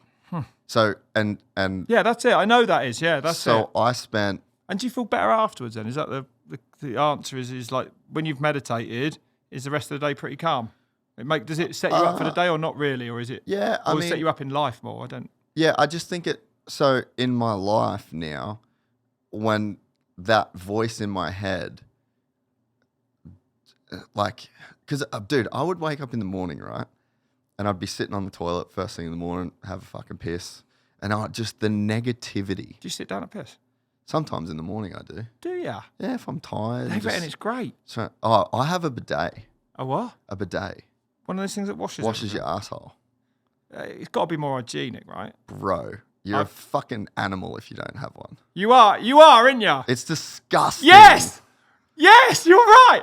To me though, I won't use one because I know that someone's had their hand on it near their arse and I won't go near them. No, I just use a public one. Oh, mate, we lived in Dubai for a while. Every toilet in Dubai. There's water everywhere, and that water. Then you wash your hands. Yeah. Mate, I just got the little. It's just a knob that twists on my thing. But anyway, I digress. It's interesting. Get a fucking bidet. Get a bidet. All right, I'm gonna get one. You're right though. You are an animal if you don't. It's disgusting. I agree with you. It's disgusting. I get you on that. 100%. All of the Arab world, it's like mandatory. Yeah, there's no toilet paper, right? They don't. It's not a thing. Well, it is because of other us. people. But yeah, for them they don't bother. They just, it's right. It's cleaner. Disgusting. It's obvious. Disgusting. But I would sit on the toilet in the morning, and the negativity that would be going through my head, it was like just relentless, bro, like crazy, and it was every day. And I thought that's how people woke up. Well, so you wake up and feel a bit overloaded, almost like, oh fuck, how am I going to get this lot done? Crazy. Yeah, well, I can be like and that. like the way that I would talk to myself about myself, like so that's the thing that you're trying to kind of get rid of in a way. But like, so long story short, you meditate to the point where you realize what that voice is, and then you just start to catch yourself. So I'll get it. So you recognize and then I'm is that right? Yeah. And then you, like the Buddha would say, it's an illusory thing. So an illusion is something that you can, it's a trick. So you can see a guy pull a rabbit out of a hat, and you can take that to be real, and you can think that the guy pulled a rabbit out of the hat for real. Yeah. Or if you know it's a trick, you don't think about it in the same way, right? Like, so if someone saws a person in half for real, and there's a crazy visceral reaction that you would have to a person being sawed in half. Yeah. But when you know it's an illusion, it doesn't affect you. That's right. Yeah, that's right. Because it's not supposed to be an illusion. They're solid, but you know, there ain't going to be blood here. This is going to be cool. It's a trick. So you don't give a fuck about it. But if someone was actually there with a chainsaw about to go at someone, that would be quite a different situation. So we take our default setting is to take that voice in our head as the chainsaw. It's real. It's me. That's absolutely right. I listen to it all day long. But if you know that thing is, in a sense, an illusion, what you are is before that thing. Then you don't have to take it so seriously. But does that not mean that you can ever think? Yeah, you think all the time. Think all day long. But I think in my voice all the day long. Yeah, but if it doesn't serve you, and if it's... what it means, getting rid of it's getting rid of the bits that are more reactory or something like that. Yeah, like not the bits where you're being clever and actually thinking about what 2 and 2 is. So I got you. It's like when it fucking says do something. Yeah. Or it's telling you that you're worthless and that you're getting you down, being low. That. Yeah, you're stupid. How can you not do that? You're thick. Yeah, that's true. I get that. So I would say that a hammer is a tool, and you can build a house with a hammer, or you can hit someone in the head with a hammer. But it's just a tool. Yeah. So that voice in your head should be used only as a tool. It's not you. It's a tool. It's a hammer. And we have plenty of other tools. So then you have to have the experience to know when it's good and when it's bad, really. And that's what Buddhism will give you. Yep. So I spent a long time, like literally 2-3 years. Like I've got the app. I can show it to you on my, actually, let me just fucking pull it up right now. Yeah, let's have a look. So this is how many minutes of meditation I've done. Oh, no way. Yeah, so waking up, it's the fucking best app. So, but there's so much theory. So I listen to the theory more than the meditation. What do you mean? The story about what it is? What it is. So all this shit that I'm explaining to you. You've got from the theory side. Yes. But if you understand the theory side, obviously it makes the meditation easier, right? Yeah. Yeah, because you understand what you're trying to achieve. Yeah. Which is not something I've ever done. But now you've already explained it to me much better. So you can do squats, right? But if you don't know what the squat's going to do, how long would it take? So, all right, this is probably a pretty good analogy. So someone just says to you like, hey, go and do squats. It's really good for you. But you don't know why at all. Yeah. You're going to have to do that thing consistently for months. And to figure out on your own, like, oh, my quads are getting a bit bigger. Yeah. And I'm getting a bit stronger here. But someone could just tell you straight away, like, hey, go and do squats. This is the proper technique. It'll avoid injury. Like you could go load up the bar, do a squat, crash, fall over, fuck your back. Then you can't do a squat again for another 3 months. Then you go try again with no weight because that weight was too heavy. So there's all of this trial and error and just complete fuckery that would actually stop you from getting the results of doing the squats. Yeah. But someone could have told you, hey, start with a light weight, maybe even just the bar. You want to have your feet shoulder width apart. Yeah. You want to keep your back like this. Over time, if you do it for this long, it's going to develop this. And then you can go, oh, okay, I could do that. Yeah, you make a decision on it. Doesn't mean that you're going to be good at squats on day one or that you're going to be able to. But you know it's coming. But you know the theory, same as riding technique. You could no one's ever told you how to do a downhill run or how to do anything. They can point you to the top of the hill. They can give you a downhill bike, leave you on your own. And there's so much shit that you could fuck up. But someone could tell you this is good technique. This is what you should do here. You shouldn't pedal through a rock garden. Yeah. And you can shortcut the process and get to the thing. Yeah. Way before you would if you're on your own. Without all the faff. Yeah. You get rid of cut the shit out. Cut the learning out. Yeah. So the theory tells you why you do the thing. And it can just give you that understanding, But yeah, so... Go on, how many hours? 12,754 minutes. No. I've done 3,770 sessions. Hang on, 12,000 hours? Minutes. Fucking hell. 12,000 minutes. How many hours is that? Yeah, or days. Chat GPT it. No. Yeah, well, that's not that bad, actually. Only 216 hours. That's a lot. But yeah. If you break it down into 10 minute just sessions. 10-minute sessions. Fucking hell. Yeah. But it's worked for you. Yeah. So it was the best time you've ever invested. Bro, completely Yeah, changed. that's right. And you did it just on your own with only your brain. Yeah. It's mad, isn't it? But so to go all the way back to that whole Aphantasia thing. So there was in the theory, right? So he'd be saying, so if I say picture a pink elephant, you can't not picture a pink elephant. I've just done it. And I'd be like... And you can't see that. You cannot form that image in your head. I feel weird about that. Yeah. That's a weird one. Yeah. I would feel a bit gutted, actually, like I'm missing out on something. It would fuck me a bit. I told my mum, she started crying and she was so upset. Yeah, but it's sad. She probably sad. Thinks that, yeah, it's a big thing, that is. So you don't have dreams then? Or is that a different thing again? I have dreams. This is shit started making sense, right? So when I dream, I feel like I'm awake. They're really real. They're not, but I'm not seeing anything. I'm thinking. So you just like a story, like a book being read in your head like that? Yeah. Yeah. Mine are visual. So mine aren't visual. Most people's are, aren't they? Yeah. They're like go back into you see what you did. Yeah. So I just think I'm awake, but I'm dreaming, and I have no control really over the contents of the. It's just like a story. It's like I'm just laying in bed thinking. Do you have dreams like that every day then, or not really? When you're waking up, it's when you wake up, innit? No, but I feel like I've been. But they don't disturb you. Yeah, I used to have like real bad night terrors when Did you? when I was a kid. Yeah. Probably all linked to that, eh? Yeah. But so I guess when you were talking about how autism made a lot of things make sense, like figuring this out about myself, Yeah, it's the biggest thing ever. made so much. And I do feel a bit robbed. Like, and I would. Yeah, I did as well. I did. I wish but it's I could- actually an advantage for me now I've worked it out. I mean, I couldn't commentate like I do without it, and probably without the ADHD and all. I think the things all work together. I mean, you are what you are, but And everyone exists on some kind of weird spectrum of, like yeah. there's people that, like, you sound like you can visualize something clear as day. yeah.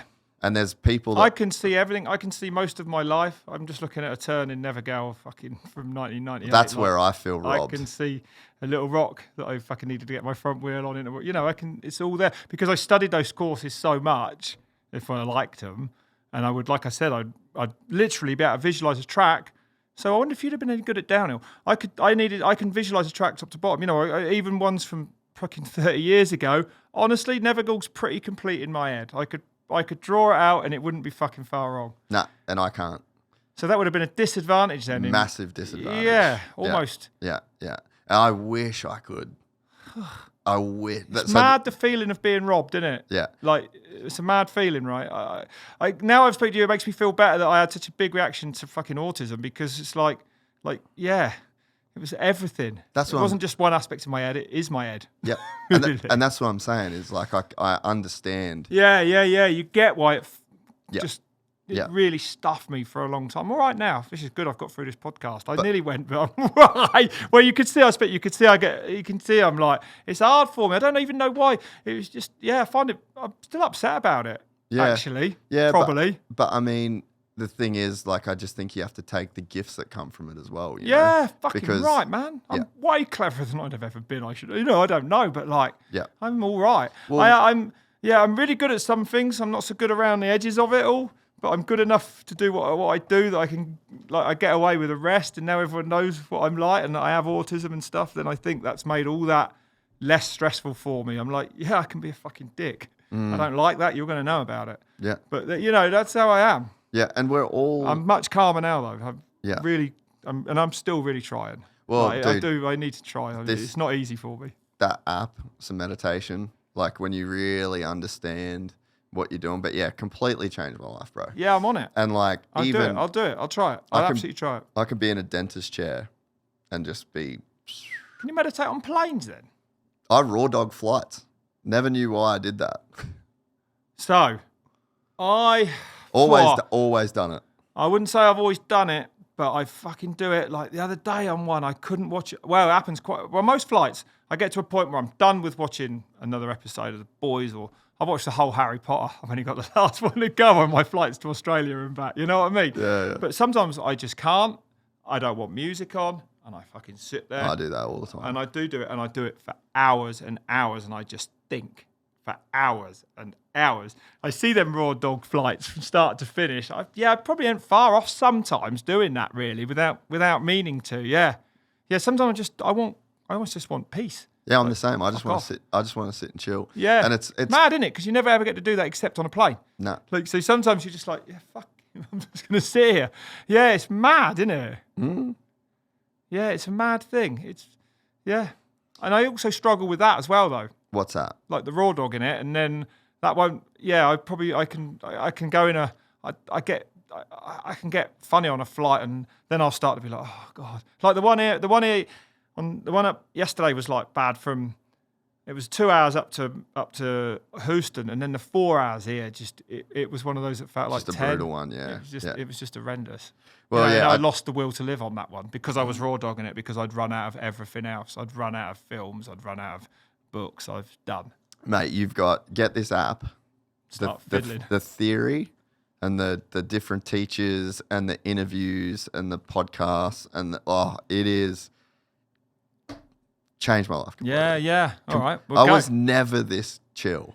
Like No. people always tell me like, oh, you're just the most chill guy. Yeah, you are very and chill. I never thought that about myself. Ever. Oh, no, you're relaxed. Yeah, it's nice. Was never that dude. It's a nice way to be. Yeah, was never that guy. No, well, I need to be there as well, and then I'll make less irrational decisions in life. It's true, right? It's true. I won't send that email for a day. That's it. like, just calm. Yeah. Fucking Yeah. Oh, God. It's awesome that you talk about it though, you know, because I think a lot of people I needed to. a lot of people do struggle and you just don't know. Like, they do struggle. Yeah. You see it everywhere, man. I mean, Bro, look at it all. Yeah, it's gnarly. how do I go my whole life, 36 years, and not know that I can't fucking make a picture in my head? Yeah, well, that's mad, isn't it? But you didn't know. Like, I didn't know I had autism because... It's just, that's your default. That's you. Well, how on earth would you ever... And we blame ourselves for our failures and our shortcomings and the things that we fuck up in our life. And we put so much back on we hold ourselves to this standard of perfection. I lost a coat on a flight the other day. Hated yourself. I can't move past it. It's fucking gutted. I nearly went in a Stussy store yesterday and bought another one. I had to stop myself. I absolutely crushed. Like, I don't know where I lost it, and that is a big problem for me. Like, I need to understand. Yeah, there's loads of fucking things. But yeah. I'm like, even now today, I was even thinking about going and getting that coat again. Like, just because, it's just weird. These are the strange things that I have to deal with a bit. It's weird. Yeah, but once I spend that fucking money, I'll be like, well, didn't really need it. But then I'll be like, well, it won't. It'll fix it though. Mate, I had like this hyper fixation. Like, I would love to go and get some kind, like an autism test just to fully rule. Oh, don't you? Because these things, rule that usually out, these things in your head, they are often, like you say, it's a spectrum. Yeah, you probably might well be on it at some point. I would get hyper fixated. So if that's massively autistic, isn't it? To have like obsessions with things. So that downhill bike that I bought, obsessed. Couldn't not buy that bike. Had to have it. Yeah, that's how I am. Once I start thinking about something, usually it ends up in a purchase. Yeah, it's horrendous. You know, I've tried to be better lately, but I've spunked cash, like wasted money on things like, Yeah, as soon as it's in, and like my parents, when I was a kid, they'd be like, as soon as you want to have something, then like, it's like, you know, you just gotta do it. And they wouldn't fucking buy it for me. So then I'd got a job and I'd mow lawns and I'd wash cars. Like, so it kind of is like a bit of a positive, but again, you need to understand yourself to be able to use it as a positive. Which came for you at 36 and me at fucking 47. I mean, that's how it is. And there's a lot of people getting diagnosed now because, like I said at school, we're writing it down. Basically, you got ADHD, but they didn't know what it was. But now there's a lot of people that finding this stuff out a bit later. And I mean, I know it from all the messages I got and people coming up to me about it. But like, it's pretty gnarly, I feel, for people later in life to find that shit out. I don't know. It was for me. It's good now. But that was 2017. Fuck me, we're 8 years on. And today's the first time I've got for a podcast really with like this is the most normal I can just speak to you about it. That's awesome. And before I walked in here today, you were a complete stranger to me, almost. Well, I know you've... Well, that's not true. I'm familiar with you through the pods. But you know what I mean? It's, yeah. So I'm getting there. It's good. That's fucking cool, man. Yeah, it's cool. It's a mad thing, mate. Yeah, it's a mad thing. I thought it was fucking Rain Man. I was like, Jesus Christ. But it ain't nothing like that. All that bullshit. It's just you.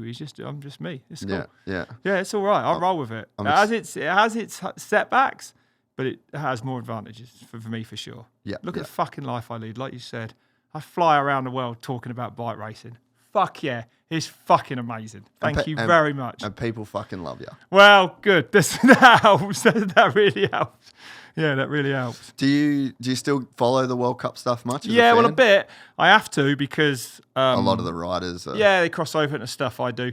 Yeah, I think this year will be the first year that I don't keep my notes up to date on it. Actually, I'll keep the downhill up to date, but not the cross country probably this time. It's a fair bit of work. I don't see it ever coming back now, so I might as well just get rid of it. But I did. I kept all the notes right now. All the stats and everything are on as they should be, you know. But yeah, I do watch it a bit. I don't watch the lives. I just watch the results, and I've had to watch some lives for work and stuff, but I find it difficult if I'm honest. Yeah. This podcast is brought to you by our new electrolyte partner, SOTA Fuel. If you've been listening to the show for a while, you would know that I'm pretty big on the whole hydration thing. Every single day, I make sure I drink water mixed with SOTA Fuel electrolyte mix. SOTA Fuel is packed with all 6 essential electrolytes and key vitamins to help keep you hydrated and performing at your best. With up to 5 times more effective hydration than water alone, you'll stay energized and focused throughout your ride. Plus, there's no added sugar, so you won't experience those dreaded spikes or sugar crashes. As far as a supplement for riding dirt bikes, SOTA Fuel is your friend on and off the track. It helps reduce arm pump, muscle fatigues, keeps you hydrated to avoid headaches, and provides sustained energy to keep you sharp. SOTA Fuel is not only effective, but it's also one of the cleanest and most complete formulas on the market, with 2 to 3 times the electrolytes compared to industry standard and a cost per gram that is twice as affordable. Lightweight, portable sachets are perfect. Throw in your gear bag, throw in your toiletries bag, throw in your work bag. They've got 4 great flavors, but my personal favorite is this bad boy right here. Gypsy juice. This is our very own flavor. I think it is by far the best flavor out of the 4. Go to sotafuel.com right now or click the link in the description. I would love for you guys to try it. What do you think about the current state of the World Cups?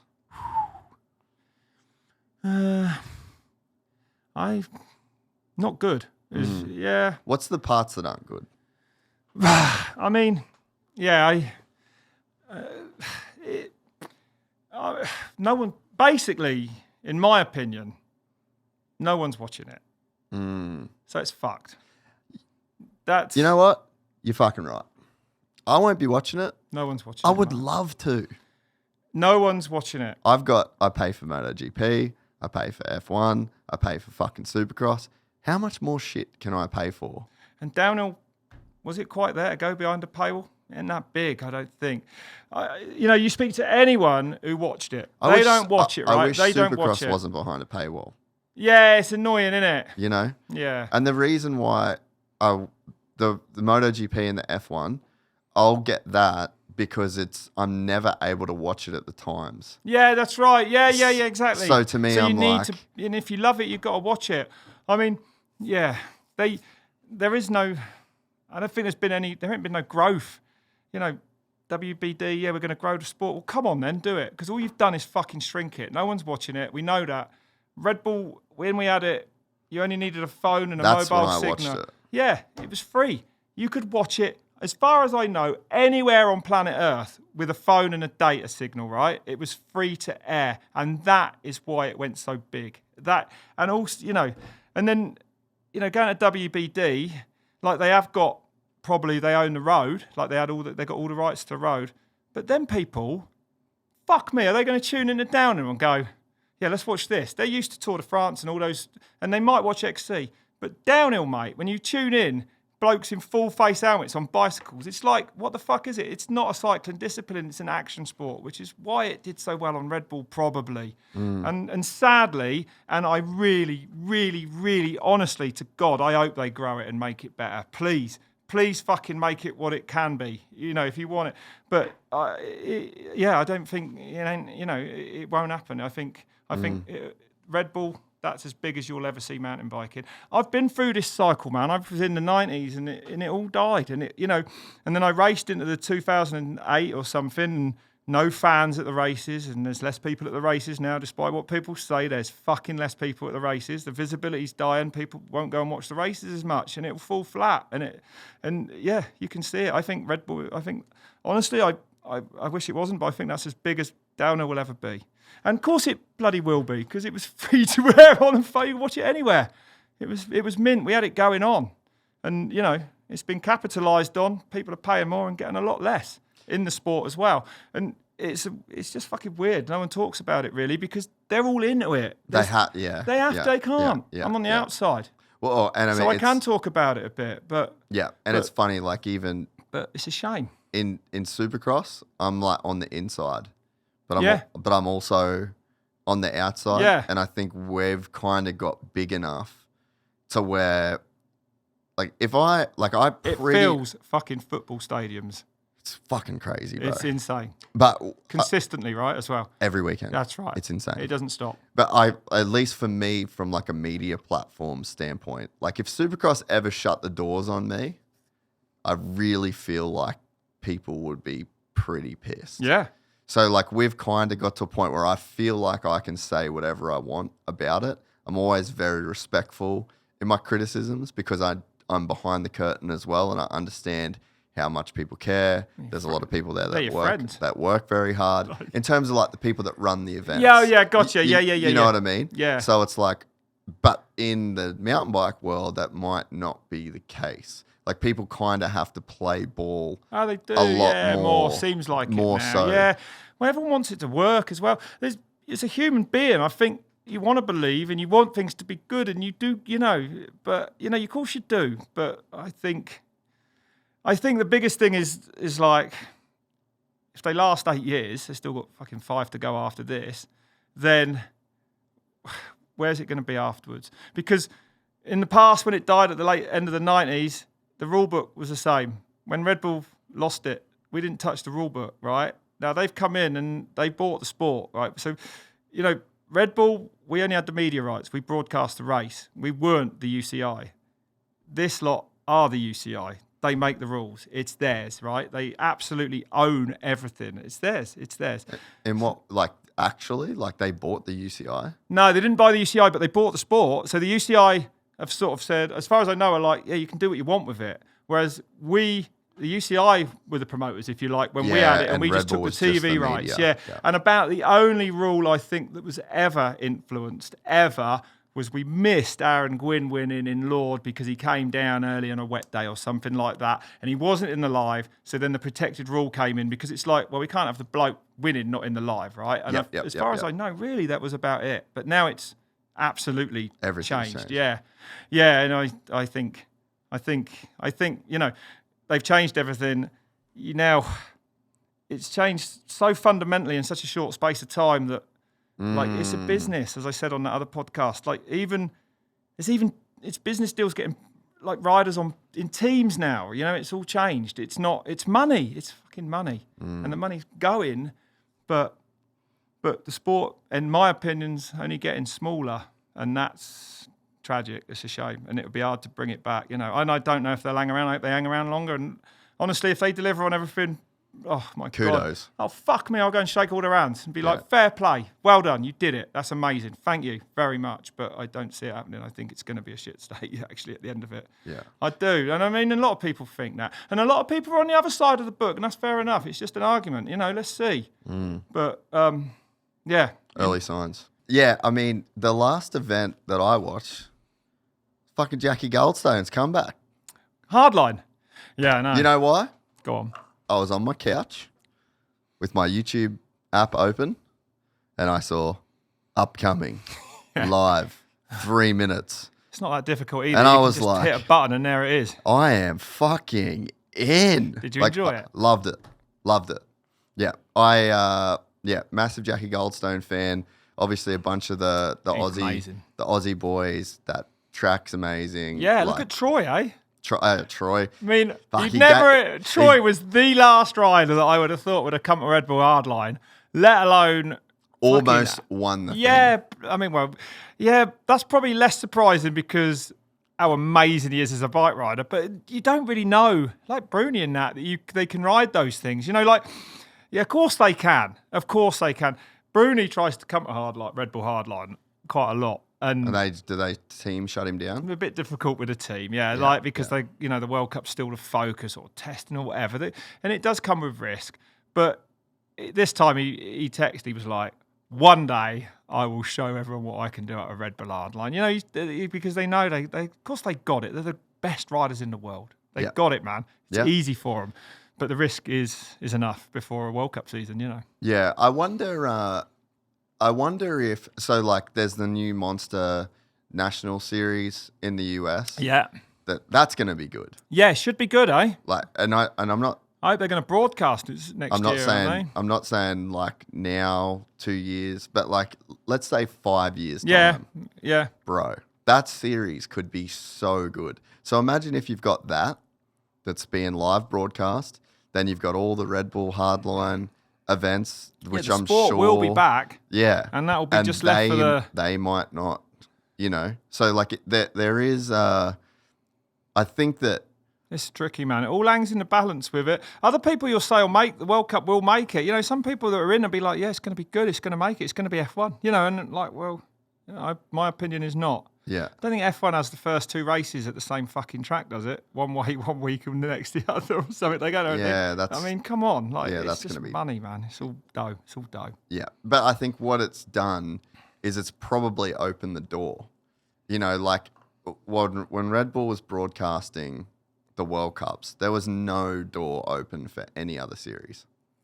It was too good. It was too good. That's true. It was too good. the World Cup. Yeah. There was nothing else around it. No, you're right. There was nothing else. That's right. No rider was ever going to change. There was going to No. be you couldn't even make money in another series, right? No, that's but right. Let's say that there's there'll be 5-6 hard lines eventually. Yeah. I reckon. You know, like they'll probably do one in Canada. You know, like they'll have Canada, they'll have Australia, they'll have Wales. Like let's say there's 5 or 6 of them in a year, and then there's 6 or 7 of these Urbans. monster. Oh, yeah. You know, like the monster US nationals, yeah. the urban stuff. So you would. It'd be a nice, diverse kind of. In years past, you couldn't make money as a downhill racer unless you were on World Cup team doing the World Cups. But in the future, that's right. You're going to be able to be a professional mountain biker, making money, and never even have to go to a World Cup. Yeah, that wasn't possible without this series. No, probably a few guys at Crankworks, but that's right. Other than those, a handful probably, but like not the big paychecks of the World Cup races. No, I think Unfortunately, from where I'm sat at the moment, because I still love the World Cup, like it's changed. It will. I don't think it'll almost ever be the same again after this with all the changes, and that's massive, isn't it? That is, to fundamentally change the sport, really. For what? For fucking what? I do like that they eliminated a bunch of a lot of the bottom side of it, because I kind of have this same argument with Supercross. The top, you should have to qualify at a certain level to get in. Yeah, but on the flip side of that, and that's all you're going to hear from me, it's like now it's gone, it's really hard to get in. Well, yeah. Like you've got a junior really has to win a continental race, which was Crankworks was one of those, to go to one World Cup race, right? So how are them juniors from New Zealand? They got to travel there, get their points, then they get to go to one World Cup. They can't even hang around for 2 or 3. It's fucking impossible. It's impossible for them. It's out of reach. And that's why you'll see like MXGP, which is fucked as well. You know, people just buying seats on teams. That's what's going to happen. It's going to change forever.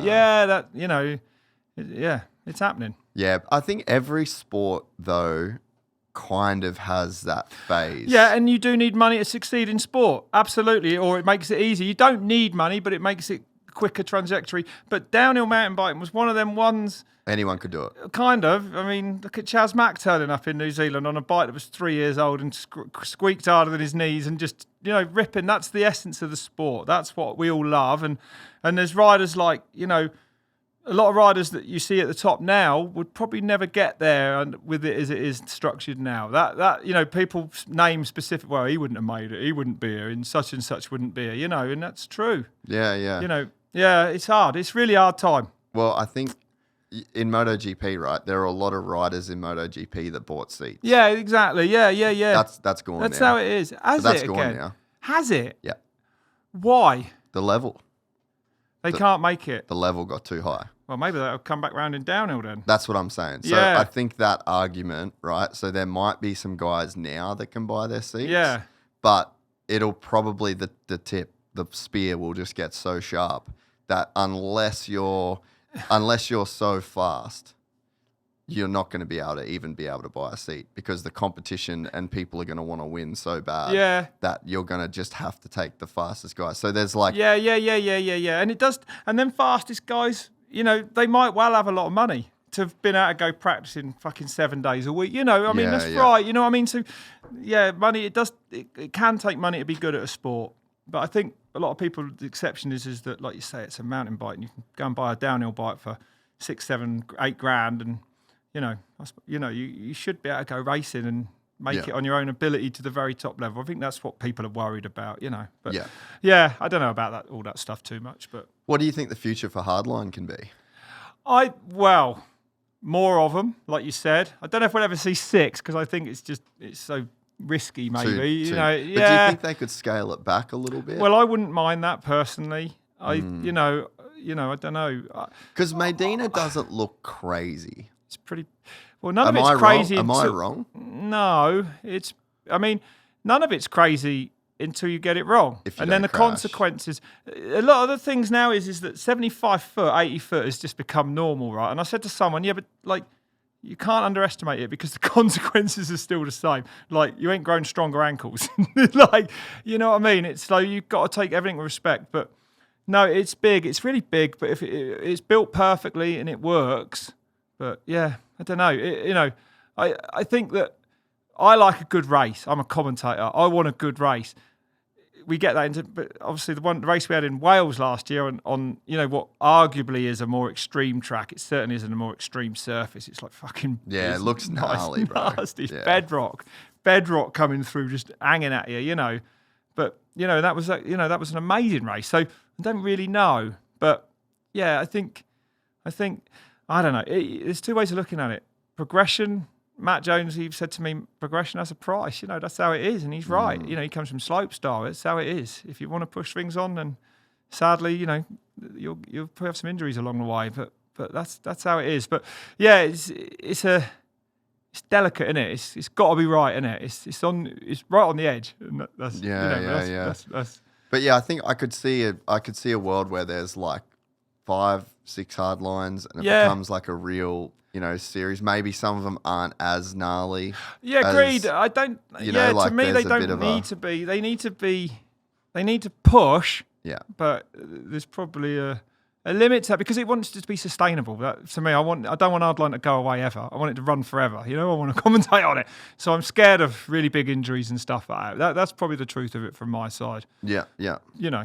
But every downhill run you do in the world carries significant risk. It does. World Cup's no safer, is it? Anything, it's all just flat out. As fast as you can ride a bike, it goes tits up. Well, and I think that there's just probably an element where the guys just don't get to practice like hard line. Well, no, because those features only kind of exist in those places. Yeah, so I think as it gets more common. The mad thing is that they push them. So this is like the game with it. The tracks get bigger, more progressive, basically gnarlier. But the riders turn up and they're like, yeah. Like I said, like fellas turning up at Hardline and just no handing everything first, second run. I mean, that's just madness because he's so comfortable and confident with it. So I was actually asking someone about this the other day. I was like, is it the sports? Is it the tracks, the courses, the events, the RedBull Hardlines that are progressing the sport? Or is it the riders, the bike, the technology? Both.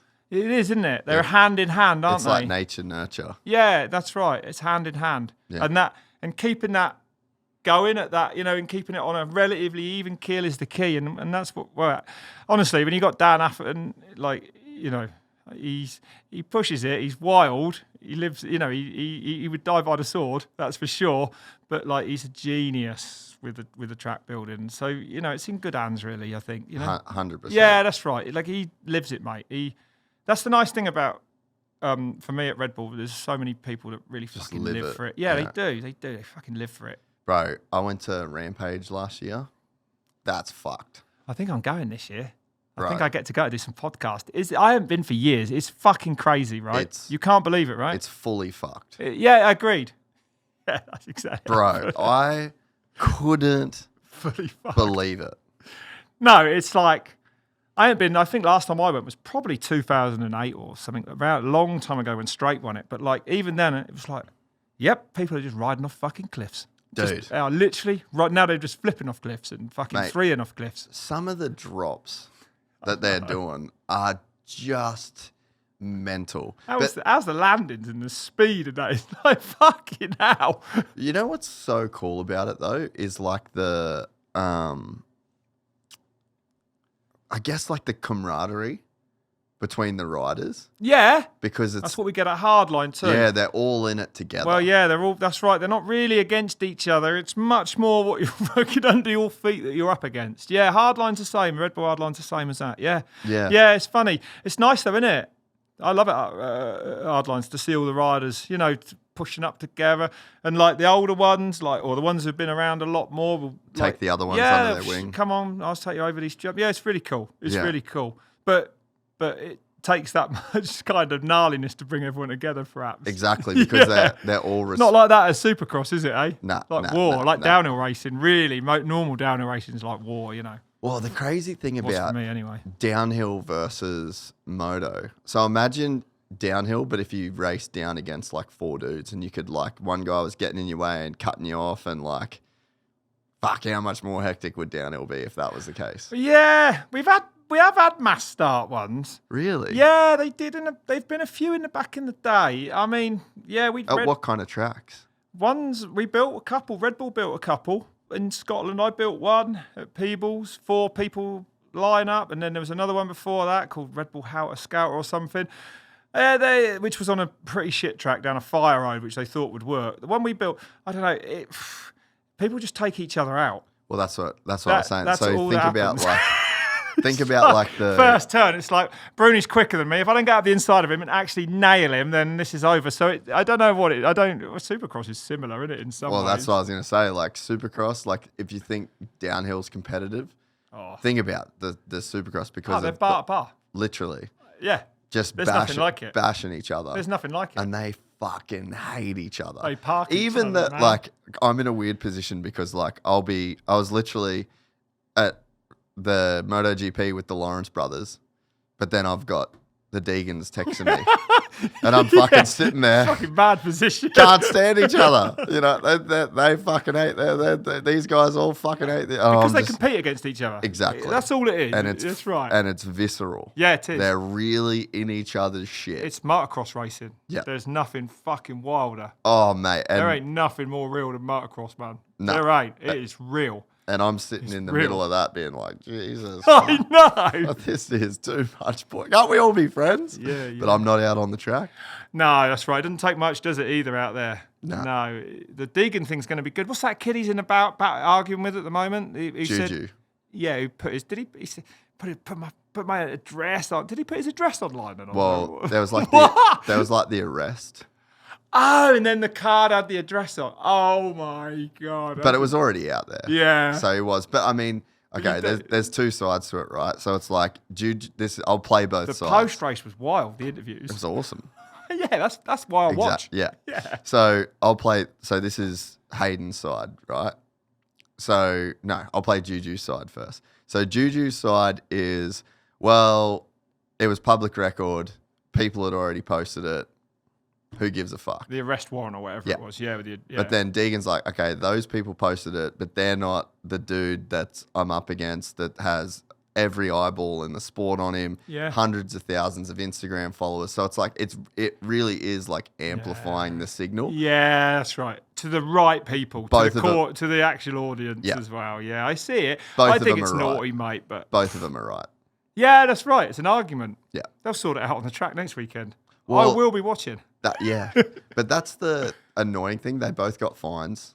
They both got, for what they said afterwards? Well, for the whole helmet grabbing. Did they? So they both got fined. He gave a little side tap, didn't he? Yeah. They both got told they couldn't do it again. So it's just like,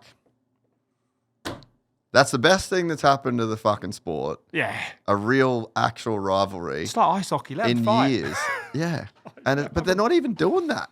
No, so they're only been expressing raw emotion. I mean, imagine it coming off the track. Yeah, of course. And if you don't let it manifest in that way, then where's the only other place it can manifest?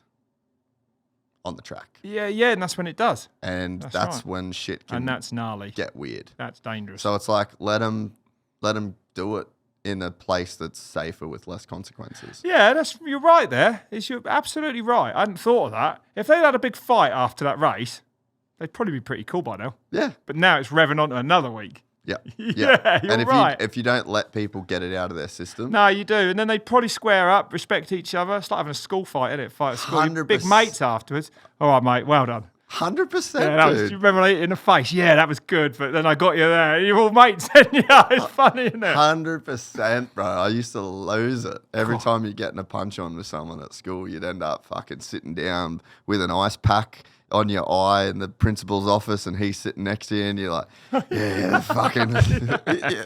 It's fucking funny, man. You know, like that's like an actual part of the whole thing. But is Deegan, is he the best 250F rider? Yeah. Yeah, he's like next level, right? What I see of him. Like, he did that fucking quad on lap 2 or 1 last week. I saw it.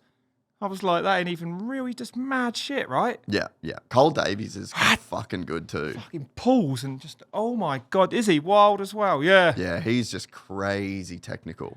And Deegan won't be 450 Supercross next year then? Nah. He'll do the 250, defend it if he wins a title, defend the title, and then he'll go 450 for That'd outdoors. Be good though. So he'll be in it with Jett and everyone. Yeah, for sure. Yeah, that is called a cat amongst the pigeons. That's right. That's gonna. I wonder what he'll be like on a 450. How does anyone ride one that hard? Well, it'll be interesting to see if it translates. Yeah. I was thinking in my head. Then I had Tomac in my head, and I said, "Does anyone ride one that hard?" He's very Tomac. Yeah. Corner speeds like on it. Tomac has. Like you said, how we literally started this podcast was you were talking about how fucking crazy John was as a competitor and as a racer and the fitness and the... Eli can get away with those things because of the fitness and the base. Yeah, that's right. Built. So it's like... He hasn't not been riding cycling with his dad all his life. Yeah. When I went to visit, I visited him at Cortez, isn't it? Years ago. Yeah, we did a piece on John. Eli was about 12 and they were... No way. Yeah, on the 85. What was that like? It was amazing. I counted 14 85s there. I think he was on Suzuki's. They had, he was like loads of them. Honestly, they were just lined up. I think some of his old ones, 80s maybe, but all these bikes. And he was like, John said then, we don't make money, but it don't cost us any money to go racing. They're just driven back from Florida or something. Yeah. And then the next day we were supposed to go back and shoot with them again. And they'd been out hunting, as I remember, and killed some fucking deer. And then they basically were like, yeah, we caught it and basically took it off the mountain all night. And that was it. They were done. They were done. Something like they're real, weren't they? They go hunting and shit. And the track, I was like, where's the track? He's like, I have those mountains over there, like a 9-minute a lap track. It was phenomenal, mate. Yeah. And that's so sick. Yeah. Can you imagine? First time I came to LA was when I was signed for Giant in 96. And I met John Tomac. It was fucking mad. So he was on Giant I think back it was. then? Was it 97? Yeah, he was on Giant with me. Yeah. Was it that first year or second year? But one time I came to LA, I got in a fucking people carrier and it was John Tomac. Did he have like that crazy aura? Yeah, absolutely. I've been watching him way before I met him as winning a kamikaze in a condom and fucking winning Durango or racing Worlds. He raced Worlds on drop bars. I mean, I think he won a cross-country downhill one day and a downhill... Sorry, won a cross-country World Cup one day and a downhill the next. And Yeah. He did, didn't he? Maybe in Spain or something. I mean, fucking hell. Yeah, I do remember that. Yeah. He's no one like him. Wow. And he was just like, listening to Eli's podcast with you, he sounded just as nice and calm and like there is look what he does on a bike. Just like chatting to your mate. He was amazing. Wild, bro. There ain't nothing like seeing Eli Tomac leap out of a berm and then land in fucking fourth. Like, it's like that to me. That is it. He wants more power. It's fucking mad. I love it. Mental, bro. Yeah, mental, isn't it? When how strong is he? When he said that, like we got the clip, it literally has like millions of views. But he's like, yeah, 450's too slow. Too slow. And does anyone else say that in the pit? No, that's no. right. They're insane. What you on about? And I was dragging clutches. I was talking to a mate the other day, and I was like, if you wrote a movie about Eli Tomac, those are the lines that you would write for him to say. But he just says them in real life. Yeah, that's right. Dead serious. You're just like, fuck. Yeah, that's right. Yeah. There's no bullshit there. He's 100% real. Who's the Eli Tomac of downhill racing? Cool. Perhaps Perron, but Eli doesn't suffer the injuries. But, for raw, absolute pace, who would you say in downhill? Maybe Gwyn. Yeah. And he was just strong, direct, gritty, never got hurt and fucking won everything really. Gritty. He didn't get hurt until the end, and then he got hurt a bit, but and that slowed him down. But he had a long time when he was just dominant. Yeah, better. That's a much better one than me. Yeah, I think mountain bikes just have some crazy characters though, right? Like, what do you think that is? Because I'm thinking because they come from all walks of life, maybe, and they've not been moulded until this point into too much. People are as a kid. for me, like I did motorbike trials like my dad, but then I did bicycles all on my own. I was up, jumping BMXs and everything all the time with my mates because it's independence as a kid. I don't know. I think that it's probably has been. Hope it doesn't change. You can get to the top of mountain biking with. It's like a million ways to die in the West kind of thing. Yeah, and I think you get these characters that can get there, and also, I don't know, you've only got to be good for fucking 5 minutes. It's true. It's a bit different to 20 minutes, but I don't know really. Like, I think that's right. I just don't want to see too many riders that are just like a formula. A formula like we're paying for you to do this. This is this. You need to act like this. That's going to get boring fast, and that's one of the beauties of Supercross with Deegan and that, and it's full of it. It's full of emotion, Let's not squeeze that. Yeah. No, that might go a bit. I don't know. I think you're right. It's like I think about a guy like Cedric Gracia. Yeah, I see him in a couple of weeks. Like what a fucking wild. He was pretty loose, mate. What a wild. What about Palmer? Yeah. He was the greatest character ever in mountain biking. Palmer. Think about this. He was the greatest character. This is my generation, right? Palmer. So all the way from like Vulioz. Yeah. Palmer. Kavarik. Yeah. Ronning. Hill. Kavarik. Pete. Yeah. Manar. Yeah. Like, all of those individuals, like, just think about how different, how like charismatic. Yeah. Cool. Yeah. Like, I mean, Steve Pete, what a man. Yeah. Then you got a guy like Sam Hill, polar opposite.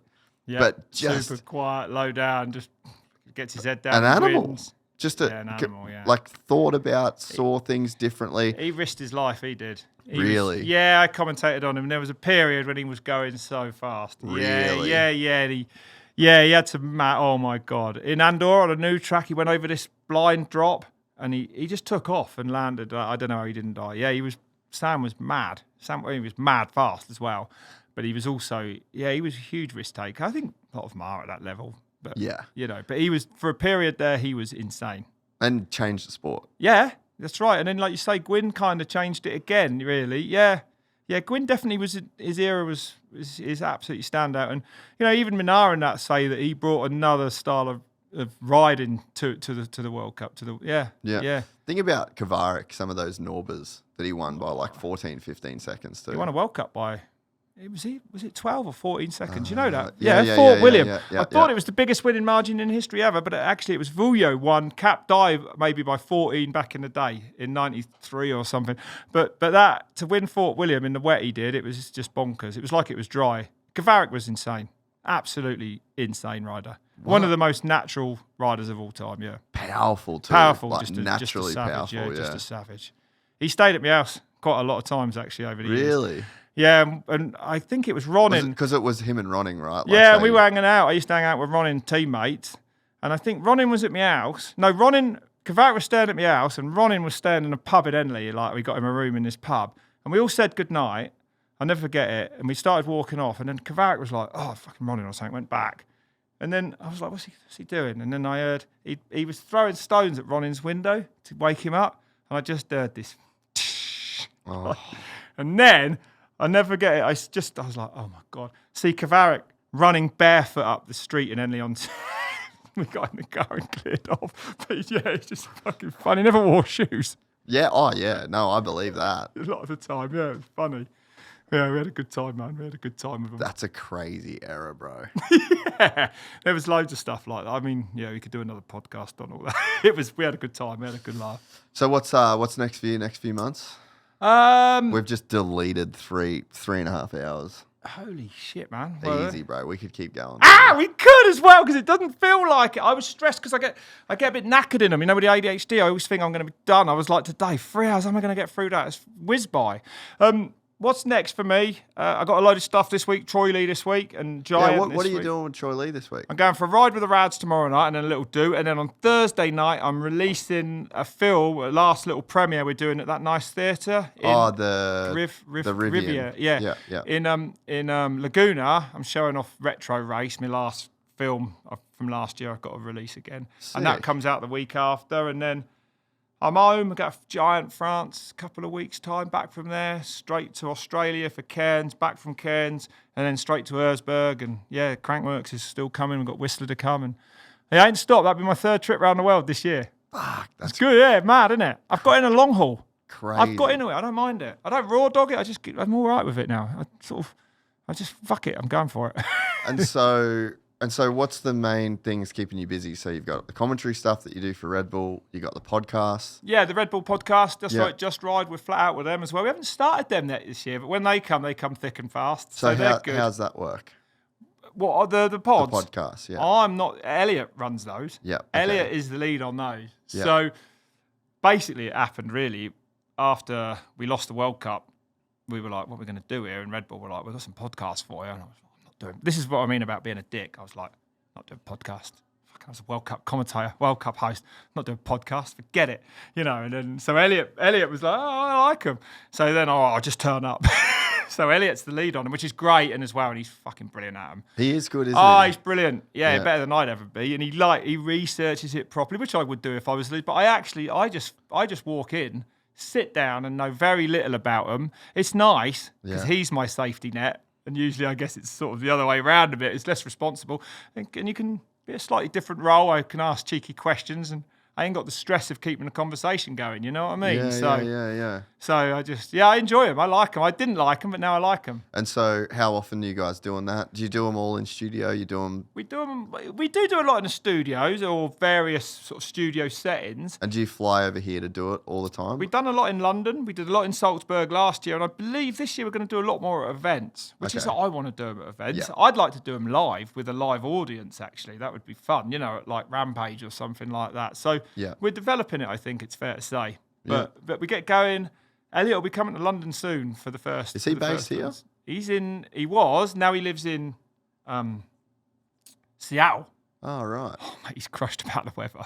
Yeah, it's fucking... There's no way I'd live there, bro. It's like the UK. Yeah. It's literally the UK of... Oh, God.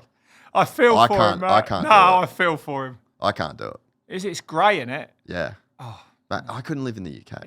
Oh, no. Well, I can only just. I want to get out. Well, you travel so much. Yeah. The UK's not in a good... It's not good as it was. It's not like it is done. It's a bit... It's like a...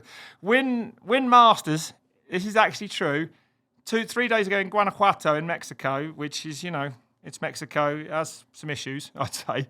He said to me, he was telling someone about the UK. I heard him say, it's a 4th world country, bro. And I was like, it is a 3rd world country. And he was like, 4th world. And I was like, you're right. You can't drive down the road for the holes in them and that. It's really... Really? Yeah, I don't know what's going on. But it's not good. So fucking small. And it's so overrun. It's so busy. But it it's shouldn't be mental. that hard. Well, that's a whole nother They thing. cocked it but up. I don't know. they I did. don't They know. fucked it up. But I was like, he's absolutely right. Yeah, he is really feeling like that now. Wow. And then he said, yeah, the maddest thing is we're actually safer stood here on a street in Guanajuato than you'd be in London. And I was like, yep.